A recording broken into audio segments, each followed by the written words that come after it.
उसके अंदर ऐसी नैनो टेक्नोलॉजी और ऐसी बहुत सारी माइक्रो बायोलॉजिकल टेक्नोलॉजी का इस्तेमाल करके हम यहाँ पर हमारे जो कटिंग एज टेक्नोलॉजी यानी कि एक जबरदस्त न्यू टेक्नोलॉजी का इस्तेमाल हम हमारे इस प्रोडक्ट रेंज के अंदर कर रहे हैं, जिसके माध्यम से हम हमारे प्रोडक्ट का जो इफेक्टिवनेस है और अच्छी तरीके से कैसे बढ़ाएं, उसकी इफिशियंसी। इसका इफिशियंसी मतलब क्या कि उसका जो प्रोडक्टिविटी है, उसका जो रिजल्ट है, जो प्रोडक्ट कम समय में यहाँ पर अच्छे रिजल्ट हमें दे, ऐसी जबरदस्त टेक्नोलॉजी का इस्तेमाल करके हम ये रिवैम्प जो है ये हमारे प्रोडक्ट्स के अंदर कर रहे हैं। उसी के साथ देखो हमारे बायोफिट के प्रोडक्ट तो हम कहते हैं कि हमारे प्रोडक्ट बहुत जबरदस्त है, मार्केट में नंबर 1 प्रोडक्ट है, लेकिन समय के साथ बदलना और समय के पहले ही अच्छे बदलाव करना ये नेटसप की हमेशा सोच रही है। इसलिए हमारे प्रोडक्ट्स जो है वो तो अच्छे हैं, लेकिन उसके अंदर और नए नए बेनिफिट्स हमारे साइंटिस्ट नए नए उसके अंदर चीजें, नए इंग्रेडिएंट्स हम यहाँ पर ऐड कर रहे हैं, न्यू फीचर्स हम ऐड कर रहे हैं, जिसकी वजह से हमारा जो प्रोडक्ट है ये मार्केट में इतर दूसरे जितने भी प्रोडक्ट्स है उनसे कई बेहतर रहे। इसके ऊपर हमारे जो साइंटिस्ट है ये रात दिन काम करते हैं। और उसी के साथ यहाँ पर कुछ जगह पर प्रोडक्ट्स के अंदर नए फीचर्स तो ऐड करना ही है, लेकिन अगर कुछ प्रोडक्ट्स ऐसे हैं कि शायद उसमें 19-20 रिजल्ट आ रहा है, तो उस रिजल्ट को भी 100% कैसे लाए उसके ऊपर भी कंपनी ने यहाँ पर इस हमारे जो साइंटिस्ट है उन्होंने काम किया है। इसका मतलब क्या है कि रिवैम्प हमने जो बॉटल्स आपको दिख रही है सिर्फ नई बॉटल नहीं है, ये बाहर से तो लुक एकदम रिफ्रेश्ड है, लेकिन उसके कंटेंट जो है अंदर से भी हमने बहुत जबरदस्त तरीके से इसमें एनहांसमेंट हमने किया हुआ है। तो यहाँ पर मैं सबसे बड़ा थैंक्स देना चाहूंगा हमारे जो साइंटिस्ट टीम है, एक बहुत बड़ी साइंटिस्ट टीम है कि जो recent technology, nano technology, molecular technology, biotechnology का एक जबरदस्त इस्तेमाल करके हमारे जो नए यंगेस्ट साइंटिस्ट है उन्होंने यहाँ पर एक जबरदस्त प्रोडक्ट रेंज में एक बहुत बड़ा रिवैम्प, एक बहुत बड़ा परिवर्तन लाया है। तो मैं उनको भी यहाँ पर थैंक्स देना चाहूंगा कि जिसकी वजह से यहाँ पर 100% हम ये जो एग्रीकल्चर सेक्टर है यानी कि भारत में लगभग 70% लोग खेती करते हैं और वहां पे हमारे ये जो प्रोडक्ट है ये ज्यादा से ज्यादा टर्नओवर रेवेन्यू जो है वहां से जनरेट कर सके, जिसकी वजह से हमारे डायरेक्ट सेलर का टर्नओवर बढ़ेगा, हमारे डायरेक्ट सेलर का इनकम बढ़ेगा, पे आउट बढ़ेगा। तो इसके लिए ये रिवैम्प किया गया है। तो अभी हम हमारी जो एग्रीकल्चर की जो रेंज है ये बायोफिट रेंज है, उसको समझने के पहले हम थोड़ा के ऊपर भी हम यहाँ पर बात करने वाले, क्योंकि देखो थोड़ा सा बेसिक अगर समझ लेंगे तो मैं आपको कहता हूं कि आप आने वाले समय में आपको बायोफिट रिलेटेड कोई भी डाउट नहीं रहेगा। मतलब कोई भी चीज का अगर आप बेसिक समझ लेते हो तो आपको आने वाले समय में उसमें कितने भी बदलाव किए गए, एडवांस टेक्नोलॉजी कितनी भी आ गई, नए प्रोडक्ट्स भी आ गए, तो शायद आपको कोई डाउट नहीं रहेगा। तो यहाँ पर हम सभी लोगों को एक ही कहते हैं कि हमारे जो बायोफिट प्रोडक्ट है ये कैसे है, हमें ये कहते हैं कि ये हमारे प्रोडक्ट 100% ऑर्गेनिक प्रोडक्ट है ना। हम लोगों को कहते हैं कि हमारी ये प्रोडक्ट जो है ये जैविक प्रोडक्ट है। इसका मतलब एग्जैक्टली क्या होता है, यानी कि ऑर्गेनिक का मतलब क्या है, जैविक का मतलब क्या है। हम सब लोगों को प्रमोट करते हैं कि ऑर्गेनिक प्रोडक्ट है, जैविक प्रोडक्ट है, तो इसका मतलब हमें पहले समझना चाहिए। देखो ऑर्गेनिक, जैविक, इसका मतलब ऐसा होता है कि ये पूरे प्रोडक्ट्स नेचुरल तरीके से, नेचुरल कंटेंट से बनाए गए हैं। इसकी वजह से ये प्रोडक्ट्स 100% इको फ्रेंडली है। इसका मतलब ये हुआ कि 100% इको फ्रेंडली, नेचुरल तरीके से बनाए गए, यानी कि ये 100% इको फ्रेंडली है। मतलब इसको पर्यावरण को, मनुष्य को, हमारी वनस्पतियों को, हमारे प्राणियों को किसी भी तरह का साइड इफेक्ट या फिर किसी भी प्रकार का दुष्परिणाम इस प्रोडक्ट के माध्यम से नहीं होगा। और ये प्रोडक्ट नेचुरल तरीके से, नेचुरल सोर्स से बनाया गया है, इसके लिए इसको ऑर्गेनिक प्रोडक्ट या फिर जैविक प्रोडक्ट कहते हैं। तो अभी नेटसप की फिलोसॉफी का अगर सबसे मेन स्तंभ अगर देखा जाए तो हमारा सबसे मेन स्तंभ यही है कि हमारे जो प्रोडक्ट है, हमारे एग्रीकल्चर के प्रोडक्ट ले लो, हर्ब्स एंड मोर प्रोडक्ट ले लो, हमारे नेचुरल मोर प्रोडक्ट रेंज ले लो, उसमें हमने 100% ऑर्गेनिक हो, उसी की तरह इसमें आयुर्वेदिक कैसे इस्तेमाल किया जाए, उसी के ऊपर हमारा सबसे बड़ा फोकस होता है। तो यहाँ पर हमारे एग्रीकल्चर के जो बायोफिट प्रोडक्ट रेंज है, ये जैविक इसलिए कही जाती है क्योंकि ये पूरे प्रोडक्ट के जो कंटेंट है ये नेचुरल सोर्स से लिए जाते हैं।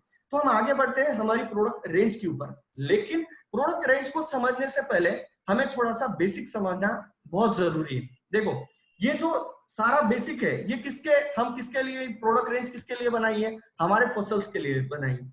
यानी कि कोई भी फसल है उसका जो बेसिक होता है ये एक ही तरीके का होता है। मतलब आप कोई भी फसल ले लो, वहां पर आप फ्रूट्स ले लो, वहां पर आप किसी भी सब्जी ले लो, आप कोई भी ऑर्गेनिक, आप किसी भी तरह के जो पॉली हाउस में प्रोडक्ट्स जो भी फसल होती है, सभी तरह की फसल का एक बेसिक होता है। तो बेसिक क्या होता है कि अगर हमने बेसिक समझ लिया कि भाई प्लांट जो है ये अपना खाना कैसे बनाता है। देखो, जो हमारा खाना यानी कि मनुष्य, हमारा खाना तो हम खुद नहीं बनाते, लेकिन जो प्लांट है वो कैसे अपना खाना बनाता है और उसके लिए उसको क्या क्या चीजों की रिक्वायरमेंट होती है, ये अगर हमने थोड़ा बेसिक अगर समझ लिया तो मैं कहता हूं आपको प्रोडक्ट रेंज ये समझने में बहुत आसानी जाएगी। सबसे ये क्लास 4 का टॉपिक था फोटोसिंथेसिस यानी कि प्रकाश संश्लेषण, हमने चौथी कक्षा में पढ़ा हुआ है ना? सभी लोगों को पता है, नहीं पता है तो आज हम थोड़ा सा 2 मिनट में ये टॉपिक को समझ लेंगे। देखो, अगर फसल को अगर अच्छी तरीके से ग्रो होना है, मैं एक चीज बताने की कोशिश कर रहा हूं, अच्छी तरीके से अगर ग्रो होना है तो उसे सबसे जरूरी होता है लाइट एनर्जी यानी कि सूर्य प्रकाश। दूसरी सबसे जरूरी चीज होती है उसे होता है कार्बन डाइऑक्साइड, उसी के साथ पानी यानी कि वाटर, और जमीन के अंदर रहने वाले मिनरल्स। इन 3 चीजों की बहुत बड़ी मात्रा में आवश्यकता होती है, तब जाके प्रकाश संश्लेषण यानी कि पत्तों के माध्यम से कोई भी फसल अपना खुद का खाना बनाती है। यानी कि इसका मतलब यह है कि अगर फसल को ग्रो होना है, फसल को और अच्छी तरीके से डेवलप होना है, तो उसको क्या क्या चाहिए ये हम यहाँ पर देखेंगे। अगर इसको ये सारी चीजें अगर सही मात्रा में मिल गई तो इसका मतलब क्या है कि फसल बहुत अच्छी तरीके से बढ़ेगी और उसमें से आने वाला जो प्रोडक्शन है वो भी बहुत जबरदस्त रहेगा। तो इंपॉर्टेंट एलिमेंट्स क्या क्या है, यानी कि प्लांट यानी कि हमारी फसल यानी कि हमारा क्रॉप, उसको ग्रो होने के लिए सबसे इंपॉर्टेंट फैक्टर्स क्या क्या है? सबसे इंपॉर्टेंट पहली चीज है सनलाइट यानी कि सूर्य प्रकाश, दूसरा सबसे इंपॉर्टेंट फैक्टर है पानी यानी वाटर, तीसरा है एयर, उसके बाद कार्बन डाइऑक्साइड, और जमीन के अंदर से और हवा के माध्यम से मिलने वाले मिनरल्स, और उसके बाद में आते हैं माइक्रो न्यूट्रिएंट्स। देखो, माइक्रो और मैक्रो ये 2 तरीके के न्यूट्रिएंट्स, और उसके बाद सबसे जरूरी होता है प्लांट हार्मोन्स जिसे हम कहते हैं प्लांट ग्रोथ रेगुलेटर्स और बायोस्टिमुलेंट्स। इन सारों की अगर सही मात्रा अगर फसल को मिल गई तो क्या हो जाएगा, हमारी जो फसल है बहुत अच्छी तरीके से ग्रो होगी और उसका जो प्रोडक्शन है बहुत अच्छी तरीके से मिलेगा। लेकिन अभी हम sunlight, water, air, carbon dioxide, ये तो हमारे जो वातावरण है उसमें तो हम आर्टिफिशियली तो किसी भी प्लांट को नहीं दे सकते, लेकिन मैक्रोन्यूट्रिएंट्स, माइक्रोन्यूट्रिएंट्स, प्लांट हार्मोन्स और बायोस्टिमुलेंट क्या हम इस हमारे जो प्लांट्स है उसको दे सकते हैं क्या? ये उसके ऊपर हम थोड़ा सा बात करेंगे, फिर उसके बाद हम मेन टॉपिक्स के ऊपर आएंगे। अभी हमने एक चीज देख ली कि भाई खाना, हमारा जो फसल है या फिर हमारे जो पौधे है वो खाना किस तरीके से बनाते हैं। दूसरी चीज हमने देख ली कि उसके लिए क्या क्या चीजों की जरूरत होती है। उसके बाद हमारी अभी हमने देख लिया कि फसल को ग्रो होने के लिए क्या चाहिए। अभी हम देखते हैं कि फसल को ग्रोथ ना होने से यानी कि उसको प्रॉब्लम कौन क्रिएट कर रहा है। अगर इसको हम अगर सही से समझ लेंगे तो क्या हो जाएगा, हमें दोनों चीज में बहुत अच्छी तरीके से समझ में आ जाएगा कि हमारे प्रोडक्ट्स किन किन चीजों के ऊपर काम करते हैं। अभी सबसे इंपॉर्टेंट चीज प्लांट न्यूट्रिएंट डिफिशियंसी, यानी कि अगर जो न्यूट्रिएंट्स मैं बात कर रहा था, मैक्रोन्यूट्रिएंट्स, माइक्रोन्यूट्रिएंट्स, प्लांट हार्मोन्स और बायोस्टिमुलेंट, अगर उसको सही मात्रा में नहीं मिले तो क्या हो जाता है, पौधा सूख जाता है, येलो हो जाता है यानी कि पीलापन पड़ जाता है, जो उसके पौधे होते हैं वो सूखने लग जाते हैं। ये एक बहुत बड़ी समस्या किसानों को यहाँ पर होती है। दूसरा होता है इंसेक्ट और पेस्ट का अटैक। इंसेक्ट और पेस्ट कौन होते हैं? सकिंग पेस्ट, मतलब एफिड्स हो गए, जैसिड्स हो गए, उसके बाद कैटरपिलर हो गई, और उसके साथ बहुत सारे जो रूट्स होते हैं यानी कि बहुत सारे रूट्स के अंदर भी पेस्ट का अटैक होता है। तो ये दूसरा प्रॉब्लम होता है। और तीसरा होता है डिसीज। अभी डिसीज और इंसेक्ट पेस्ट, इसमें बहुत बड़ा अंतर है। बहुत सारे लोग कंफ्यूज हो जाते हैं, क्या डिसीज अलग होता है, इंसेक्ट अलग होता है? डिसीज एक बहुत अलग चीज होती है और इंसेक्ट अलग है। तो डिसीज किसकी वजह से होता है? एक होता है वायरस की वजह से, दूसरा होता है फंगस की वजह से, और तीसरा होता है बैक्टीरिया की वजह से। तो ये तीन अलग अलग कारणों की वजह से डिसीज यहाँ पर होते हैं, किसको? हमारी फसल को। और चौथी सबसे बड़ी प्रॉब्लम क्रिएट करता है हमारी फसल को, वो होता है ओवरडोज। ओवरडोज किसका? अगर पानी का ओवरडोज कर दिया, फर्टिलाइजर का ओवरडोज हो गया, केमिकल इंसेक्टिसाइड का ओवरडोज हो गया, तो हमारी फसल खराब हो सकती है। अभी यहां पर हम दो चीजें समझ ली कि फसल को क्या क्या चाहिए और किस किस वजह से फसल को प्रॉब्लम होती है। अगर हमने दो चीजों के ऊपर काम कर लिया कि अगर फसल को जो चीजें चाहिए वो सही टाइम पे सही मात्रा में अगर हमने दे दी, और जिन चीजों की वजह से फसल को प्रॉब्लम होती है वो प्रॉब्लम्स अगर हमने फसल को होने से बचा लिया, तो इसका मतलब ये है कि हमारी फसल में से जो उत्पाद है बहुत अच्छी तरीके से आ सकता है। इसीलिए आज की तारीख में किसान का भी यही प्रॉब्लम है। क्या प्रॉब्लम है? किसान का सबसे बड़ा प्रॉब्लम यही है कि आज की तारीख में किसान का सबसे बड़ा प्रॉब्लम है कि जो उत्पाद है, यानी कि जो फसल है, वो बहुत अच्छी नहीं आ रही है, यानी कि प्रोडक्शन नहीं बढ़ रहा है, और उसका जो खर्चा है, जो प्रॉब्लम है, उसको कंट्रोल करने के लिए उसका खर्चा बहुत ज्यादा हो रहा है। तो यहाँ पर नेटसप ने जो यहाँ पर सॉल्यूशन लाया है, हमेशा नेटसप जो है ये प्रॉब्लम्स के ऊपर सॉल्यूशन लाता है, जितने भी प्रॉब्लम्स है उसके ऊपर हमारे पास सॉल्यूशन है। तो यहाँ पर हमारे पास सॉल्यूशन क्या है कि जो नेसेसरी एलिमेंट्स है जो प्लांट ग्रोथ होने के लिए, वो हम यहाँ पर देने की पूरी तरीके से कोशिश करेंगे हमारे प्रोडक्ट के माध्यम से, और हमारे प्रोडक्ट के माध्यम से हमारी फसल को बचाने का काम करेंगे, यानी कि जो प्रॉब्लम क्रिएट कर रहे हैं उनसे हमारी फसल को बचाने का काम यहाँ पर करेंगे। तो इस तरीके से हमारे प्रोडक्ट उत्पाद बढ़ाने में कैसे काम करेंगे और खर्चा कम करने में कैसे काम करेंगे, उसके ऊपर हम एक एक प्रोडक्ट के माध्यम से हम यहाँ पर देखते हैं। तो यहाँ पर सबसे इंपॉर्टेंट चीज और सबसे पहला प्रोडक्ट हमारे इस प्रोडक्ट रेंज का जो है स्टीम रिच, जो कि हमारा सबसे फेवरेट प्रोडक्ट यहाँ पर स्टीम रिच है। तो यहाँ पर अगर हम बात करते हैं अभी स्टीम रिच में क्या बदलाव आया हुआ है और ये स्टीम रिच किस तरीके से काम करता है। अभी हम बहुत सारे लोग जब मार्केट में जाते हैं, ऑलरेडी आप बायोफिट प्रोडक्ट रेंज अगर आप सब लोग फास्ट ट्रैक मेंटेन कर रहे हैं, इसका मतलब आप अच्छा खासा टर्नओवर ये बायोफिट प्रोडक्ट रेंज के माध्यम से यहाँ से आप ला रहे हो, और ऑलरेडी बायोफिट प्रोडक्ट रेंज आप सेल कर रहे हो। आपको ऑलरेडी पता है, आप किसानों को ये बोलते हैं कि हमारा जो बायोफिट का जो स्टीम रिच है वो एक टॉनिक है। हम बहुत सारे इसी तरीके से हमारे स्टीम रिच का प्रमोशन करते हैं, लेकिन टॉनिक में भी बहुत सारे प्रकार होते हैं। लेकिन हमारा स्टीम रिच और मार्केट का जो टॉनिक होता है उसमें क्या अंतर है, किस तरीके से हमारा स्टीम रिच बेनिफिशियल है, उसके ऊपर हम यहाँ पर डिटेल बात करेंगे। अभी हमारा जो स्टीम रिच है वो यहाँ पर अगर देखा जाए जो रिवैम्प हुआ है, उसके बाद ये पीपीटी आप लोगों के पास ऑलरेडी बहुत सारे लोगों के पास पहुंच चुकी है। इसमें आपने दो चीजें देखी और मैंने भी आपको स्टार्टिंग में ही बताया कि प्लांट को ग्रोथ होने के लिए सबसे जरूरी चीजों में एक चीज यहाँ पर आती है, प्लांट हार्मोन्स, यानी कि प्लांट ग्रोथ रेगुलेटर्स और बायोस्टिमुलेंट्स।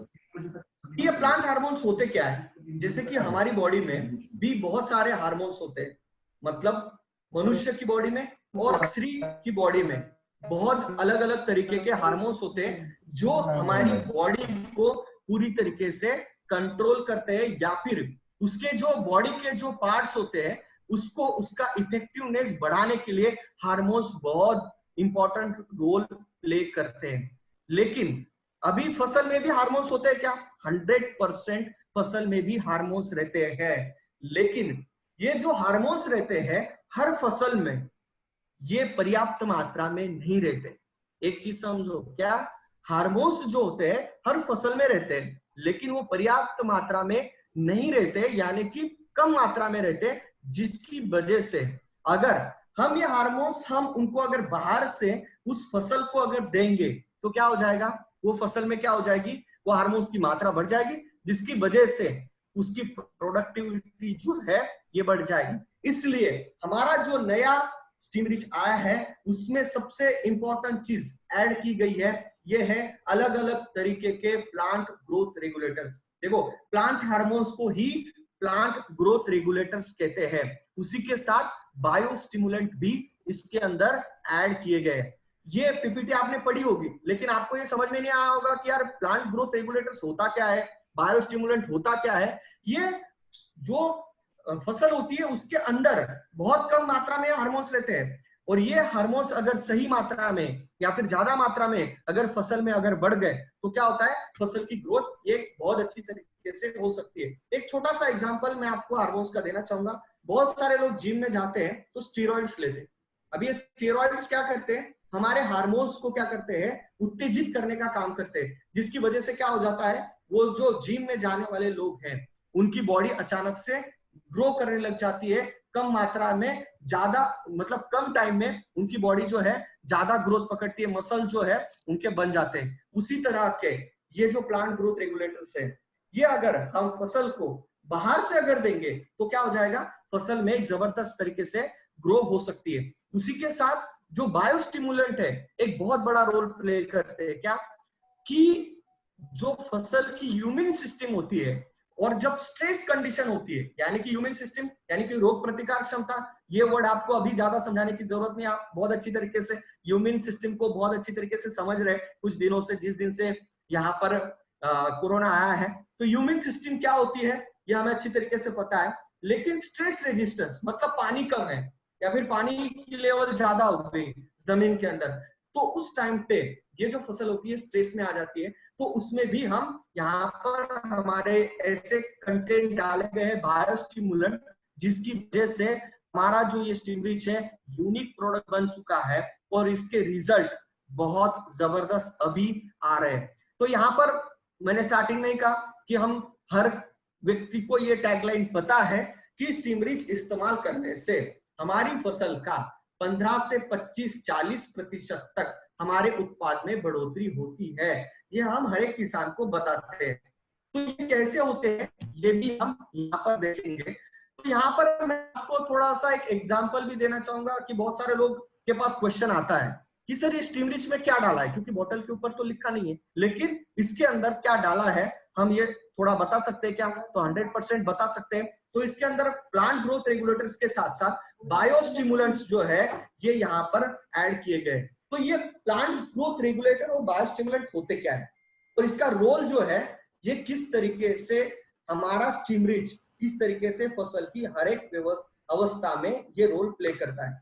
तो प्लांट ग्रोथ रेगुलेटर्स अगर देखा जाए तो साइटोकाइनिन, ऑक्सिन, जिब्रेलिन और फ्लोरिजिन, ये अलग अलग फसल की अवस्था में ये काम करते हैं।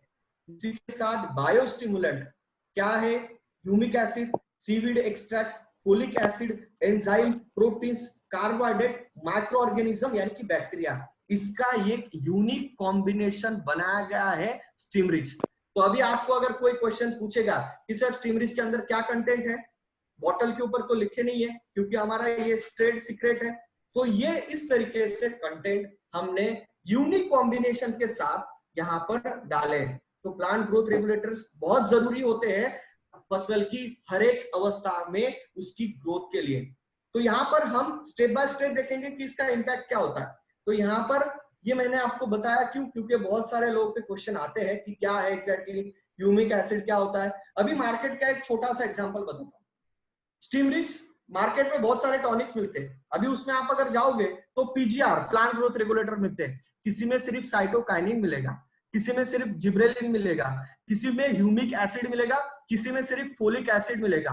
लेकिन ये हर एक की प्राइस अलग अलग करके हमें यहाँ पर मार्केट में सेल किए जाते हैं। लेकिन हमारा जो स्टीम रिच है इन सारे का कॉम्बिनेशन है, साइटोकाइनिन, ऑक्सिन, जिब्रेलिन, फ्लोरेजिन ऐसे और ये बायोस्टिमुलेंट का एक जबरदस्त कॉम्बिनेशन करके बनाया गया हुआ ये हमारा स्टीम रिच प्रोडक्ट है। अभी ये फसल के ये सारे जो ग्रोथ रेगुलेटर बायोस्टिमुलेंट हर एक फसल की अवस्था में कैसे कैसे काम करते हैं इसके ऊपर हम बात करेंगे। अभी हम किसी भी किसान को एक चीज सजेस्ट, देखो ये चीजें जो मैंने अभी तक बताई ये आपके इंफॉर्मेशन के लिए मैंने यहाँ पर बताई है। अगर कोई आपको एडिशनल पूछेगा तो आप इन चीजों के ऊपर बात कर सकते हैं। दूसरी, हम हर एक किसान को एक सजेस्ट करते हैं कि आपको बीज उपचार यानी कि सीड जर्मिनेशन अगर अच्छी तरीके से करना है तो बीज उपचार करके कीजिए स्टीम रिच के साथ। तो उससे फायदा ये होता है कि अगर आपने बीज उपचार करके अगर आपने बोनी की है, यानी कि आपने जो भी फसल जो बीज है वो जमीन के अंदर डाली है, तो उसमें से 100 में से 60 to 70% का ही सीड का जर्मिनेशन होता है। लेकिन आपने उसका बीज उपचार किया है स्टीम रिच के साथ, तो उसका जो जर्मिनेशन है आप यहाँ पर दूसरे साइड में देख सकते हैं, तो 90 to 95% तक सीड का जर्मिनेशन होता है। ये तो हमें पता है, लेकिन हम हर एक किसान को हम बताते हैं, लेकिन टेक्निकली हमें पता है क्या ये कैसे होता है। अगर थोड़ा सा टेक्निक की बात अगर करेंगे तो मैं 2 मिनट में आपको समझाने की कोशिश करूंगा कि ये कैसे वर्कआउट होता है। देखो, अगर स्टीम रिच के साथ बीज उपचार करते हैं तो 90 to 95% तक हो रहा है, और स्टीम रिच के साथ बीज उपचार नहीं करेंगे तो सिर्फ 60 to 70% ही हो रहा है। ऐसा क्यों हो रहा है? क्योंकि हमें इसको थोड़ा सा देखना पड़ेगा कि भाई बीज एग्जैक्टली होता कैसे। देखो, बीज इस तरीके से होता है, ये एग्जांपल के तौर पे मैंने इमेज लिया है। इसमें एक एम्ब्रियो होता है। एम्ब्रियो मतलब क्या होता है? गर्भ। इसके अंदर जो बीज होती है इसके 3 मेजर पार्ट होते हैं। एक होता है बाहर का कवरी और अंदर होता है फूड स्टोरेज। जो कोई भी बीज होता है ये लगभग 1 साल से 6 महीने तक ये पुराना होता है। मतलब कोई भी किसान को जो बीज मिलता है वो 1 साल 6 महीने 2 साल पुराना होता है, और फिर वो हर फसल में हर तरीके से वो इस्तेमाल करता है। तो यहाँ पर जब हम बीज उपचार करते हैं तो यहाँ पर हमारे प्रोडक्ट के अंदर क्या है? बहुत सारे प्लांट ग्रोथ रेगुलेटर्स है। ये जब बीज 1 साल या 1.5 साल तक हम जब इसको स्टोर करते हैं तो ये बीज जो होती है ये डॉर्मेंट स्टेज में चली जाती है। अभी डॉर्मेंट स्टेज मतलब क्या? सुप्त अवस्था। हमारी भाषा में अगर इसको कहेंगे तो ये कोमा में चली जाती है, यानी कि जीवित तो रहती है। ये जो गर्भ है ये जीवित तो रहता है क्योंकि इसके अंदर क्या है? बहुत सारा खाना है, ठीक है, उसके ऊपर वो जीवित तो रहती है, लेकिन बहुत सारे बीज जो होती है ये कोमा में चली जाती है। तो उसको स्टिमुलेट करने के लिए, उसको जागरूक करने के लिए कुछ चीजों की आवश्यकता होती है, कुछ हार्मोन्स की आवश्यकता होती है। तो वो सबसे इंपॉर्टेंट रोल प्ले करता है उस वक्त साइटोकाइनिन जो होता है। मैंने यहाँ पर बताया साइटोकाइनिन ये क्या करता है? ये उस बीज को उत्तेजित करने का काम करता है, और वहां पर जैसी उसको उत्तेजना मिलती है तो उसमें से 90 to 95% तक जब हम स्टीम रिच के साथ बीज उपचार करते हैं तो 90 to 95% तक यहाँ पर जो जर्मिनेशन है ये यहाँ पर होता है। तो पहला फायदा जो है ये यहाँ पर किसान को क्या मिलता है? लगभग 100 बीज के पीछे 20 से 25 जो सीडलिंग है, यानी कि जो छोटे पौधे हैं वो ज्यादा मिलते हैं, और यहाँ पर जो बीज का खर्चा है वो किसान का कम होता है। इसके पीछे का टेक्निकल ये यहाँ पर मैंने आपको बताने की कोशिश यहाँ पर की है। तो हम आगे बढ़ते हैं। तो बीज उपचार क्यों करना है? क्योंकि हमें इस तरीके से सीड को डोर्मेंसी ब्रेक करनी है, उसको कोमा में से बाहर निकालना है, तो स्टीम रिच के साथ इसका बीज उपचार हम कर सकते हैं। तो 90 to 90% तक उसमें से जर्मिनेशन होता है।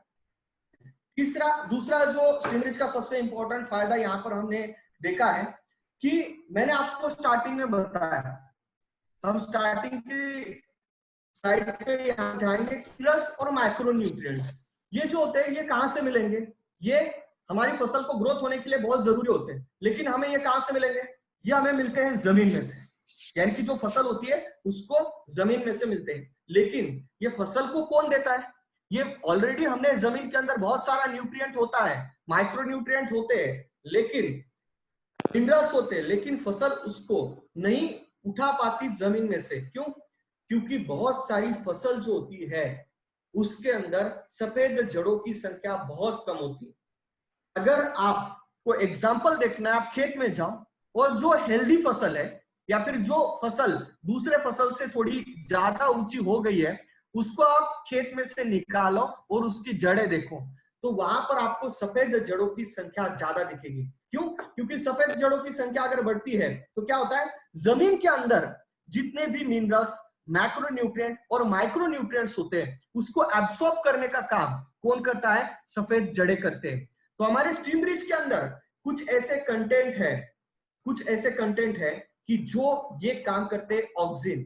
ऑक्सिन एक इस तरीके का कंटेंट है हमारे प्रोडक्ट का, प्लांट ग्रोथ रेगुलेटर, जो ये काम करता है, जो सफेद जड़ों की संख्या बढ़ाने का काम करता है। तो अगर सफेद जड़ों की संख्या अगर बढ़ गई तो क्या होगा?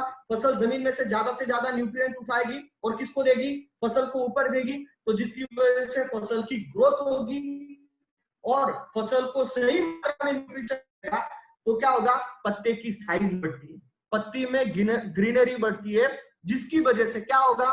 फोटोसिंथेसिस होगा, प्रकाश संश्लेषण होगा, और क्या होगा? जो फसल जो है वो ज्यादा मात्रा में अपना खाना बना पाएगी, और खाना ज्यादा बनाएगी तो उसकी ग्रोथ जो है ये ज्यादा होगी। एक छोटा सा सिंपल सा लॉजिक इसके पीछे। तो हमारा जो प्रोडक्ट है ये अगर जैसे ही हमारी फसल 3 या 5 पत्ते की हो जाती, इसका मतलब 10 से 15 दिन की जब फसल होती है, तब अगर हम पहला छिड़काव स्टीम रिच का अगर करते हैं तो क्या होगा? सफेद जड़ों की संख्या जो है ये यहाँ पर हमारे फसल में यहाँ पर बढ़ती है, जिसकी वजह से जमीन में से जो न्यूट्रिशन है वो फसल आसानी के साथ यहाँ पर उठा सकती है। उसके साथ बहुत सारे बार क्या होता है कि हमारी फसल की जो ग्रोथ है कई बार जो है ये कम सी जाती है, क्योंकि उसकी वेजिटेटिव ग्रोथ जितनी बढ़ेगी, यानी कि वेजिटेटिव ग्रोथ मतलब क्या? जो छोटी छोटी टहनियां हैं वो अगर ज्यादा से ज्यादा अगर उनको आनी है तो उसके लिए यहाँ पर उस वक्त सबसे ज्यादा न्यूट्रिएंट की, हार्मोन्स की और माइक्रोन्यूट्रिएंट्स की आवश्यकता होती है। तो यहाँ पर हम एक दूसरा छिड़काव जो अगर हम करते हैं जब हमारी फसल ये लगभग 20 या 25 दिन की हो जाती है, तब अगर हम दूसरा छिड़काव करते हैं तो उस वक्त ग्रोथ जो है ये फसल की बहुत अच्छी तरीके से होती है, और बर्ड फॉर्मेशन का जो स्टेज है ये बहुत अच्छी तरीके से यहाँ पर होता है। बर्ड फॉर्मेशन मतलब क्या? यानी कि कली लगने के लिए सही अवस्था वहां पर तैयार हो जाती है। और यहाँ पर अगर बहुत बार ये देखा गया है कि बहुत सारे किसान फूल लगने के समय पे छिड़काव नहीं करते, या फिर हम ये देखते हैं कि फूल तो बहुत मतलब फसल तो बहुत अच्छी ग्रो हो जाती है, लेकिन सबसे बड़ा प्रॉब्लम कहां पर होता है? फसल ग्रोथ हो जाती है लेकिन उसको फूल भी आ जाते हैं, लेकिन फूलों का फलों में कन्वर्जन नहीं होता, या फिर फूल ही नहीं लगते, या फिर फूल लग गए तो उनका जो फ्लावर ड्रॉप है यानी कि फूल गिरने की जो प्रमाण है ये बहुत ज्यादा बढ़ जाता है। तो उस वक्त फसल को सबसे ज्यादा मात्रा में यहाँ पर न्यूट्रिशन की आवश्यकता होती है, यानी कि उस वक्त ऑक्सिन नाम के एक प्लांट ग्रोथ रेगुलेटर की बहुत बड़ी मात्रा में आवश्यकता होती है। अगर हम उस वक्त अगर स्टीम रिच का छिड़काव करते हैं तो फलों की और फूलों की लगने की संख्या बढ़ेगी, उसी के साथ यहाँ पर जो फूल है वो गिरना पूरी तरीके से बंद हो जाएगा। जहां पर अगर फूलों का गिरना अगर बंद होगा तो सबसे इंपॉर्टेंट फायदा क्या होगा कि वहां पर फूलों का फलों में कन्वर्जन यहाँ पर बहुत अच्छी तरीके से होता है। यानी और उसी के साथ जब फल जो है ये छोटी साइज में है, उस वक्त अगर हम छिड़काव करते हैं तो सबसे बड़ा है कि उसमें दाने हैं बहुत अच्छी तरीके से बढ़ाते हैं। हमने कई बार ये देखा है कि फली तो लग जाती है, सेंग जो है वो लग जाती है, लेकिन होता क्या है कि उसमें दाने नहीं भराते। या फिर अगर टमाटर की खेती ले लेते हैं तो साइज छोटी रह जाती है, बैंगन की सब्जी लेते हैं उसमें साइज छोटी रह जाती है। तो यहाँ पर साइज जो है वो बहुत अच्छी तरीके से बढ़नी चाहिए, उसमें कलर बहुत अच्छी तरीके से आना चाहिए। तो जब उसका फल धारणा की अवस्था है उस वक्त अगर स्टीम रिच का हम छिड़काव करते हैं तो उसकी साइज बढ़ेगी, उसका कलर बहुत अच्छी तरीके से बढ़ेगा, उसके अंदर दाने भराएंगे, और उसका सबसे बड़ी उसकी जो सेल्फ लाइफ है ये भी बढ़ती, यानी कि उसकी जो टिकावन क्षमता है यानी कि स्टोरेज जो टाइमिंग है वो भी उसका बहुत अच्छी तरीके से बढ़ता है। यानी कि कुल अगर देखा जाए हम स्टीम रिच का इस्तेमाल बीज उपचार से लेके 3 छिड़काव कर सकते हैं। एक हमारी फसल 10 से 15 दिन की होती है तब एक छिड़काव, फ्लावरिंग स्टेज में एक छिड़काव, और जब फल धारणा की स्टेज आती है तब एक छिड़काव। ऐसे 3 छिड़काव भी हम स्टीम रिच के करते हैं 15 लीटर के पंप में। हम 15 से 20 ml हम यहाँ पर अगर स्टीम रिच लेते हैं तो जबरदस्त हमें यहाँ पर रिजल्ट यहाँ पर मिल सकते हैं। यानी कि यहाँ पर हमने जो डोसेज दिया है 1 से 2 ml पर लीटर, 30 ml तक भी दिया तो भी कोई प्रॉब्लम नहीं। और अभी जो हमारा स्टीम रिच है, ये नया जो स्टीम रिच है, हम इसको जमीन में से भी दे सकते हैं। क्यों? क्योंकि इसके अंदर बायो स्टिमुलेंट भी डाले हुए हैं और इसके अंदर हमने नए प्लांट ग्रोथ रेगुलेटर्स भी डाले हैं, जो कि जमीन में जाके जो रूट्स होते हैं, जो हमारे फसल के जो पूरी तरीके से जो रूट्स होते हैं उसको भी डेवलप करने का, जड़ों को डेवलप करने का काम हमारे ये प्लांट ग्रोथ रेगुलेटर्स यहाँ पर करते हैं। तो इसको हम छिड़काव में भी इस्तेमाल कर सकते हैं। छिड़काव में प्रति पंप, यानी कि हम लीटर के हिसाब से लेते हैं, क्योंकि जो पंप होता है ये 15 लीटर का भी और 20 लीटर का भी होता है।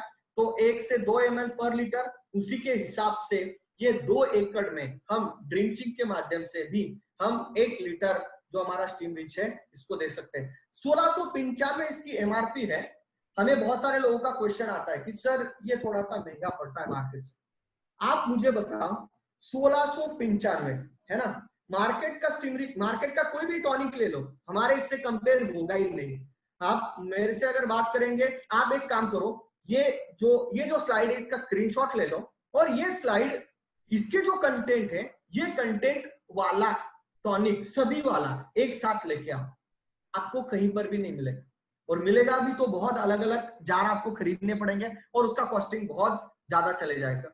तो यहाँ पर हम अगर बात करते हैं तो हमारे जो पंप है 1 लीटर में लगभग 60 to 65 पंप यहाँ पर होते हैं। 60 पंप भी हम पकड़ते हैं तो लगभग 3 एकड़ तक हम हमारी फसल को यहाँ पर हम पहले से लेके आखिरी तक छिड़काव कर सकते हैं। 1695 मार्केट का कंपेयर करते हैं तो 1 लीटर में ज्यादा से ज्यादा 25 से 30 पंप बनते हैं और उसकी कॉस्टिंग आप निकाल लो कितनी पड़ती है। हमारे इससे लगभग डबल की कॉस्टिंग पड़ती है। हमारे जो मार्केट के जो प्रोडक्ट ले रहे हैं उसमें और हमें बहुत अंतर है। हमारा प्रोडक्ट बहुत सस्ता पड़ता है एज कंपेयर टू मार्केट। तो यहाँ पर हमारा स्टीम रिच जो प्रोडक्ट है ये यहाँ पर खत्म होता है और जो प्रोडक्ट है हम 3 छिड़काव इसके कर सकते हैं और बड़ी फसल है तो इसमें ज्यादा छिड़काव भी आप कर सकते हैं। हमारा आगे का प्रोडक्ट है बायो 95। ये जो प्रोडक्ट है ये बायो 95 जो प्रोडक्ट है, इसको अगर हम बात करते हैं तो बहुत सारे लोग इसको चिपको कहते हैं। यानी कि मैंने बहुत सारे डिस्ट्रीब्यूटर के साथ जब मैं बात करता हूं तो कहते हैं सर वो बायो 95, हाँ चिपको। ये चिपको नहीं है, इसका कंपैरिजन चिपको के साथ मत करो। ये बहुत अलग तरीके का प्रोडक्ट है, इसके बहुत सारे बेनिफिट्स हैं। ये एक तरीके का अभी जो नया रिवैम्प होके जो प्रोडक्ट आया है, ये सिलिकॉन बेस्ड स्प्रेडर है, यानी कि सिलिकॉन बेस इसके अंदर डाला गया है। इसके फायदे मैं आपको बताता हूं। सबसे इंपॉर्टेंट चीज, ये बायो 95 प्रोडक्ट आप मार्केट के किसी भी केमिकल के साथ इस्तेमाल कर सकते हैं।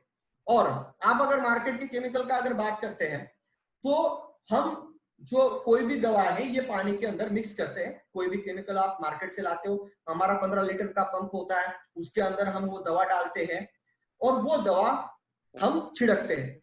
लेकिन कई बार एक देखा गया है कि जो पानी का पीएच होता है ये कभी एसिडिक होता है, कभी अल्कलाइन होता है। तो कोई भी केमिकल जो होता है वो न्यूट्रल पानी में उसकी इफिशियंसी सबसे ज्यादा होती है। तो हमारा जो बायो है सिलिकॉन बेस होने के कारण ये थोड़ा बहुत जो पीएच है उसको बैलेंस करने का भी काम हमारा बायो 95 ये प्रोडक्ट करता है। पहला, पीएच बैलेंस करने में भी उपयुक्त ठहरेगा क्या? 100%। उसके बाद जो सरफेस टेंशन है, यानी कि केमिकल और पानी का सरफेस टेंशन अलग अलग होता है, यानी कि जो पृष्ठीय जो तनाव होता है वो अलग अलग होने के कारण पानी और केमिकल पूरी तरीके से मिक्स नहीं होता है। आपने बहुत सारे डेमो किए हैं ऑलरेडी। गुजरात के लोग तो डेमो के ऊपर बहुत ज्यादा बिलीव करते हैं, उन्होंने तो बहुत सारे डेमो किए होते हैं। तो आपने ऑलरेडी डेमो आपने किया है कि आप कांच का ग्लास लेते हो, उसके अंदर पानी लेते हैं और पानी के अंदर आप तेल या पेट्रोल कुछ भी डालो मिक्स नहीं होगा, और आप उसमें 2 बूंद बायो 95 डाल दोगे तो क्या हो जाता है? पानी और केमिकल, आपने देखा पानी और मिक्स हो जाता है, पानी और ऑयल मिक्स हो जाता है बायो 95 डालने से। वैसे ही ये सबसे इंपॉर्टेंट रोल प्ले करता है पानी और केमिकल को मिक्स करने का। मतलब दूसरा सबसे इंपॉर्टेंट प्रॉपर्टी बायो 95 का क्या है कि ये मिक्सिंग करने का काम करता है। क्यों? क्योंकि अगर पानी और केमिकल सही तरीके से मिक्स होगा तो क्या होगा, यहाँ पर हमारे किसान भाई का केमिकल का खर्चा ये कम होगा। क्योंकि जब वो किसान छिड़काव करता है, कुछ जगह पर केमिकल पड़ता है, कुछ जगह पर पानी गिरता है, वो पानी और केमिकल पूरी तरीके से मिक्स नहीं होता है, उसकी वजह से वहां पर पूरी तरीके से 100% रिजल्ट जो है किसान को देखने को नहीं मिलता। लेकिन पानी और केमिकल पूरी तरीके से मिक्स हो गया तो वहां पर जो भी केमिकल वो छिड़केगा तो उसका इफेक्टिवनेस, इफिशियंसी यहाँ पर बढ़ता है। इसकी वजह से यहाँ पर जो है एक बहुत बड़ा बेनिफिट केमिकल और पानी को मिक्स करने का यहाँ पर हमारे बायो 95 के माध्यम से मिलता है। उसी के साथ ये स्टिकर का भी काम करता है और स्प्रेडर का भी काम करता है। मतलब कई बार ये देखा जाता है कि बारिश के मौसम में हम छिड़काव करते हैं और क्या हो जाता है, बारिश हो जाती है तो हमारा जो केमिकल है पूरी तरीके से धुल जाता है। अगर यहाँ पर 3 से 4 घंटे भी छिड़काव करने के बाद बारिश नहीं हुई तो हमारा जो केमिकल है उसका इफेक्टिवनेस बढ़ाने का काम जो है ये बायो 95 करता है। उसी के साथ जो जो पत्ते होते हैं उसके ऊपर बहुत सारे छिद्र होते हैं, तो उस छिद्र के माध्यम से इस केमिकल को अंतर प्रवाही यानी कि फसल की पूरी तरीके से पूरी फसल पे फैलाने का काम भी ये बायो 95 प्रोडक्ट करता है। और उसी के साथ सबसे इंपॉर्टेंट रोल, ये जो छिद्र होते हैं उसके ऊपर एक द्वारपाल होता है, यानी कि छिद्र खोलने चाहिए, बंद कब होने चाहिए, उसके लिए एक द्वारपाल होता है, उसका नाम होता है स्टोमेटा, जो कि दरवाजा खोलता है, बंद करने का काम करता है, जिसको स्टोमेटा कहते हैं।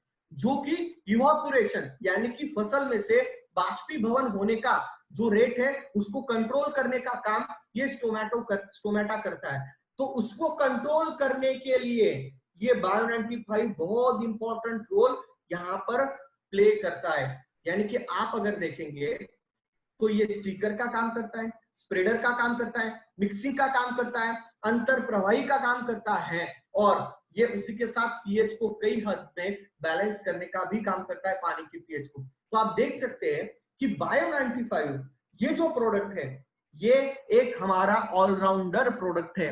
यानी कि मैं तो एक ही कहूंगा कि मार्केट में अगर कोई किसान नेटसप के बायोफिट के प्रोडक्ट नहीं यूज कर रहा है ना, कोई प्रॉब्लम नहीं, लेकिन उसको आप कंपलसरी बायो 95 ये प्रोडक्ट सेल करो। क्यों? क्योंकि ये ऐसा प्रोडक्ट है ये मार्केट के कोई भी प्रोडक्ट के साथ चलेगा, उसका खर्चा कम करेगा, उसी के साथ यहाँ पर उसके प्रोडक्ट जो भी इस्तेमाल कर रहा है, केमिकल इस्तेमाल करो, फंगीसाइड इस्तेमाल करे, वो चारामार दवा इस्तेमाल करे, उसका इफेक्टिवनेस भी बढ़ाने का काम करेगा। मतलब किसान भाई जब जब पंप को हाथ लगाएगा तब तक उसको उस पंप में कितना ml डालना है, सिर्फ 5 ml बायो 95 डालना है दोस्तों। ये अगर वो इस्तेमाल करेगा तो उसका फायदा बहुत होगा, और यहाँ पर उसका केमिकल का जो खर्चा है ये 15 से 20% तक यहाँ पर कम हो सकता है।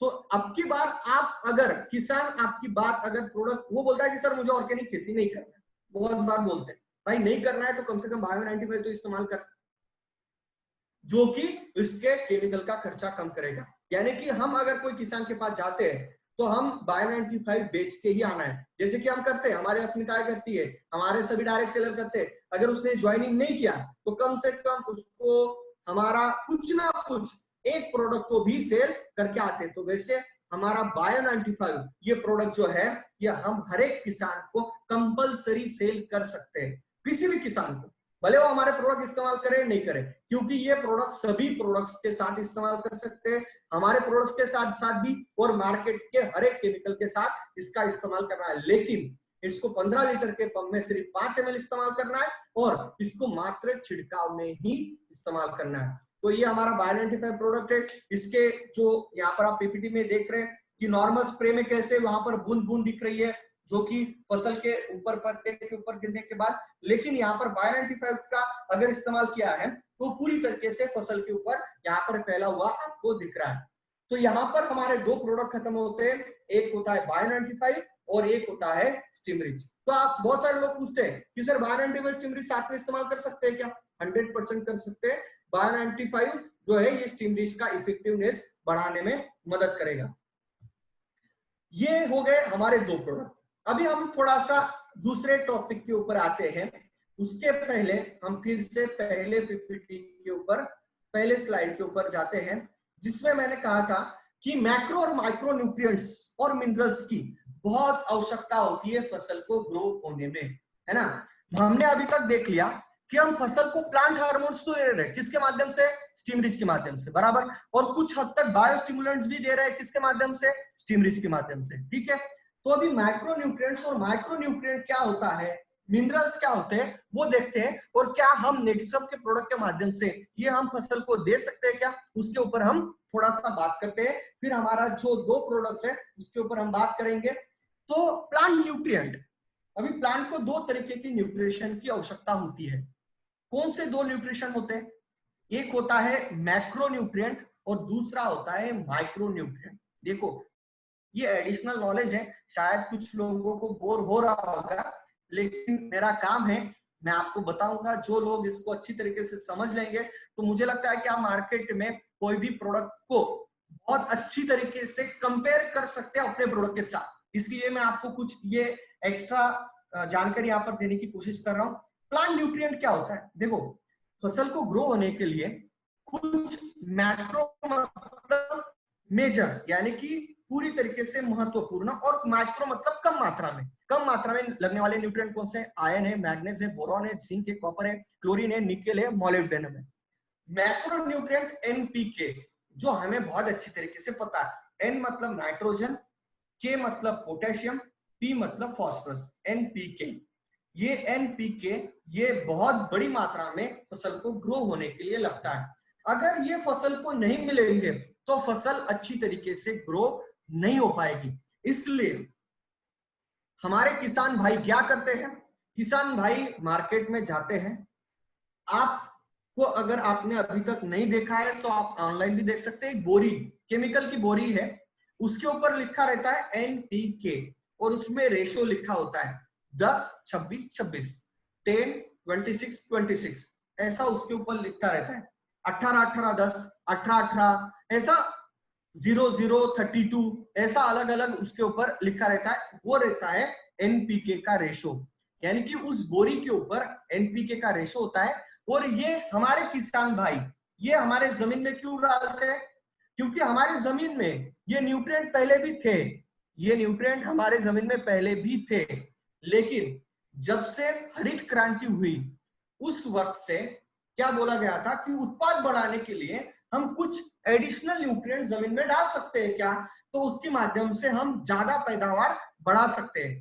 तो इसके वजह से हमारे किसान भाइयों ने यूरिया, डीएपी, ऐसे बहुत सारे केमिकल खाद का इस्तेमाल बहुत बड़ी मात्रा में बाहर से देना शुरू कर दिया, जिसकी वजह से फायदा तो हुआ, हमारा उत्पाद तो बढ़ा। लेकिन अभी क्या हुआ, देखो कोई भी चीज का अगर जो उपयोग होता है वो प्रमाण से ज्यादा मात्रा में हुआ तो क्या होता है, वहां पर साइड इफेक्ट देखने को मिलते हैं। तो वैसे ही आप छोटा सा एग्जांपल ले लो, यूरिया की बोरी आपने देखी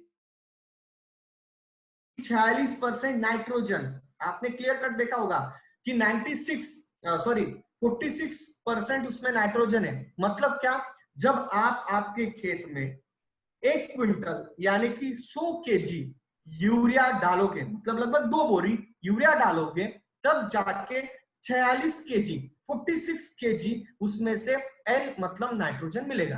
तो बाकी का 54%, जो बाकी का 54 केजी है वो क्या है, वो इस तरीके का मटेरियल है जो कि आपको फसल को किसी भी तरह की उसकी आवश्यकता नहीं है। लेकिन हम लोग क्या करते हैं, हम एक बोरी से समाधान नहीं करते, हम वहां पर हमारे बाजू वाला 2 डाल रहा है तो हम 4 डालते हैं, वो 4 डाल रहा है तो 5 डालते हैं। हमारे किसान भाई इसी तरीके से करते हैं, जिसकी वजह से क्या हुआ है, हमारी जमीन जो है दिन ब दिन खराब होते जा रही है।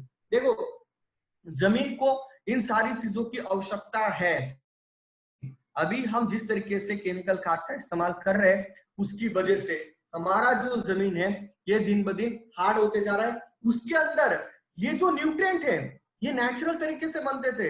एक चीज समझो, आज भी पहाड़ में आप चले जाओ, जंगल में चले जाओ, ये न्यूट्रिएंट आप वहां की सॉइल टेस्टिंग कर लो, वहां पर बहुत अच्छी तरीके से ये सारे न्यूट्रिएंट मिलेंगे, लेकिन हमारी जमीन के अंदर नहीं मिलते। क्यों?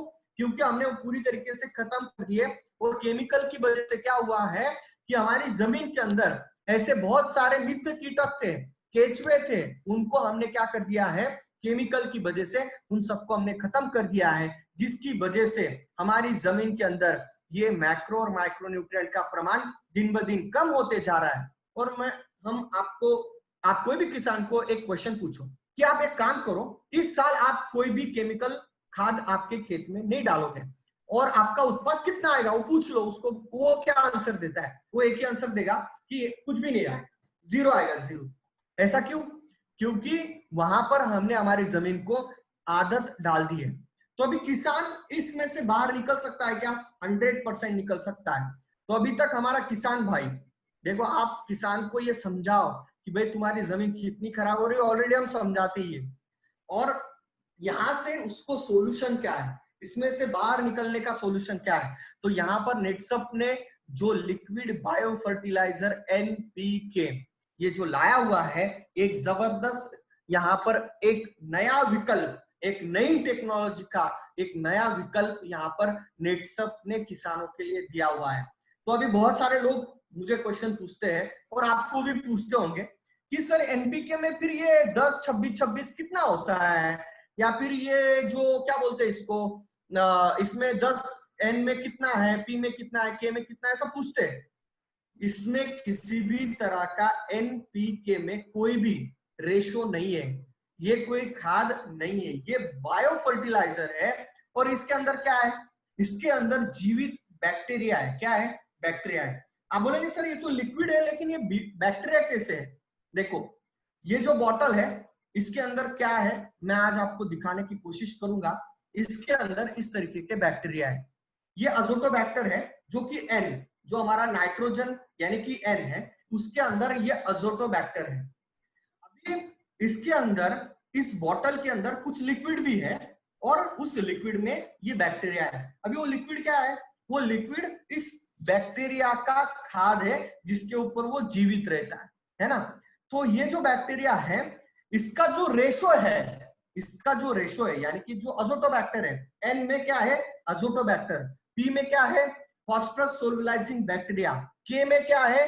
Potash solubilizing bacteria. इस तरीके के अलग अलग बैक्टीरिया जो कि हमारे जमीन के अंदर मैक्रोन्यूट्रिएंट को अवेलेबल कर देने का काम ये बैक्टीरिया करते हैं।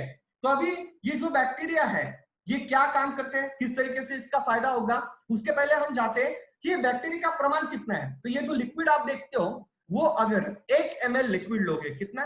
1 ml, वो 1 ml लिक्विड में 10 का 12वां घात CFU है। अभी बहुत सारे लोग पूछते हैं कि ये CFU क्या है? ये होता है कॉलोनी फॉर्मिंग यूनिट्स, मतलब कि ये ऐसे बैक्टीरिया कि जो पूरी कॉलोनी बना सकते हैं। मतलब ये बैक्टीरिया से एक बैक्टीरिया रिप्रोड्यूस नहीं करता, ये पूरी कॉलोनी पैदा करता है। मतलब इसमें बहुत ताकत होती है मल्टीप्लिकेशन की। तो यहाँ पर 1 ml में लगभग 10 का 12वां घात पर ml इतने कॉलोनी फॉर्मिंग यूनिट्स होते हैं, वो भी जीवित। अभी बहुत सारे लोग कंपेयर करते हैं मार्केट के एनपीके और हमारे एनपीके, बराबर। अभी मार्केट का एनपीके में आप देख लो कि उसका जो पर ml का CFU रेशो है वो कितना है, आप चेक करो। दूसरी चीज, उसके अंदर कॉन्टेमिनेशन के चांसेस बहुत ज्यादा होते हैं। इसका मतलब क्या? उसके अंदर अजोटोबैक्टर के साथ साथ दूसरे बैक्टीरिया भी बहुत सारे मिक्स होते हैं, जो कि इस बैक्टीरिया को खत्म कर देते हैं। इसलिए जो उसकी प्योरिटी होती है वो हमारे नेटसप के प्रोडक्ट के बराबर उतनी प्योरिटी नहीं होती है। तो यहाँ पर हमारा जो प्रोडक्ट है उसमें 10⁻12 पर ml CFU इतना काउंट होता है।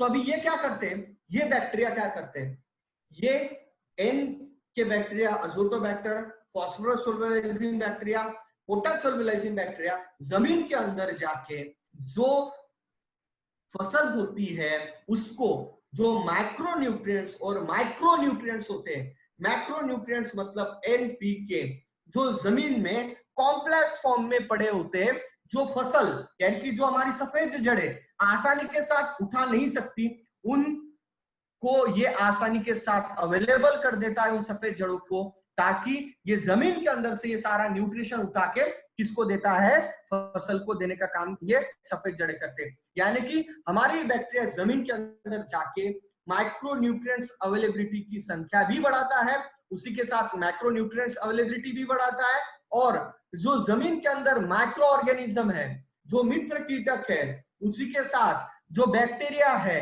उनका जो काउंट है उसको पनपने के लिए फेवरेबल कंडीशन भी बना। तो इसकी वजह से क्या होता है, हमारी जमीन की प्रोडक्टिविटी यहाँ पर बढ़ती है, हमारा जो खाद का खर्चा है वो भी कम यहाँ पर होता है, और हमारी जो जमीन है वो ढीली ढाली होती जाती है। और अगर कोई भी किसान लगातार 3 से 4 साल लगातार एनपीके उसके जमीन के अंदर से अगर इस्तेमाल कर रहा है, तो उसको उसके खेत में 4 साल के बाद मार्केट से कोई भी यूरिया डीएपी डालने की जरूरत नहीं, पूरी तरीके से खाद फ्री जमीन वो कर सकता है, केमिकल का एक दाना डालने की जरूरत नहीं। लेकिन किसान बोलते हैं ठीक है चलो सर इसी साल से करना हम बंद कर देंगे कि केमिकल खाद नहीं डालेंगे। ऐसा नहीं करना है, ऐसा नहीं करना है। हमें पहले साल कितना 10% केमिकल कम करना है। कितना?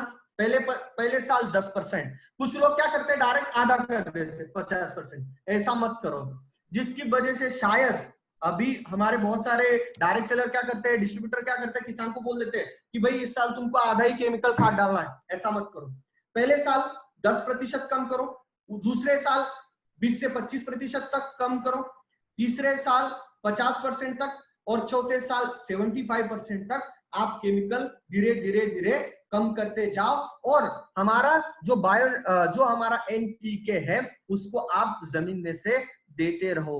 तो जिसकी वजह से क्या होगा, केमिकल धीरे धीरे कम करते जाओ उसका रेशो, और हमारे प्रोडक्ट्स का रेशो धीरे धीरे बढ़ाते जाओ, जिसकी वजह से आपका जो केमिकल का खर्चा भी कम होगा और आपकी जमीन पहले जैसी पूरी तरीके से ढीली ढाली हो जाएगी। पूरी तरीके से यहाँ पर हमारी जो जमीन है ये एक अच्छी तरीके से उपजाऊ जमीन जो है ये बन सकती है, पहले जैसा उत्पाद इसमें से निकल सकता है। तो यहाँ पर ये इस चीज का हमें ध्यान रखना है। और अगर कोई किसान अगर केमिकल खाद दिया है तो 8 दिन का 7 दिन का अंतर इसमें रखो, उसके बाद केमिकल हमारा जो एनपीके है उसका डोसेज दो।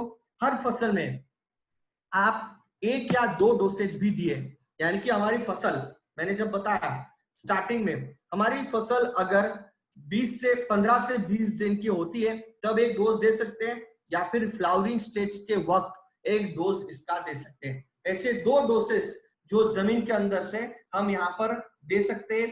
1 लीटर जो होता है, एक जो हमारा जो स्टिमरिच है वो अगर हमें ड्रिंचिंग के माध्यम से ही इसका देना है, इसको हमें एनपीके को छिड़काव में इस्तेमाल नहीं करना है। हम इसको छिड़काव के लिए रिकमेंड नहीं करते, इसको हमें जमीन के अंदर से ही देना है। हमारी 1 लीटर की बोतल लगभग 2 एकड़ के लिए पर्याप्त है, लेकिन कई जगह पर गुजरात में यहाँ पर बहुत बड़ी अगर फसल होती है, केला होता है या फिर जो बड़ी बड़ी फसल होती है, उसमें शायद इसका जो रेशो होता है ये कम ज्यादा हो सकता है, ज्यादा भी हो सकता है। 1 एकड़ में ही 1 लीटर लग जाता है।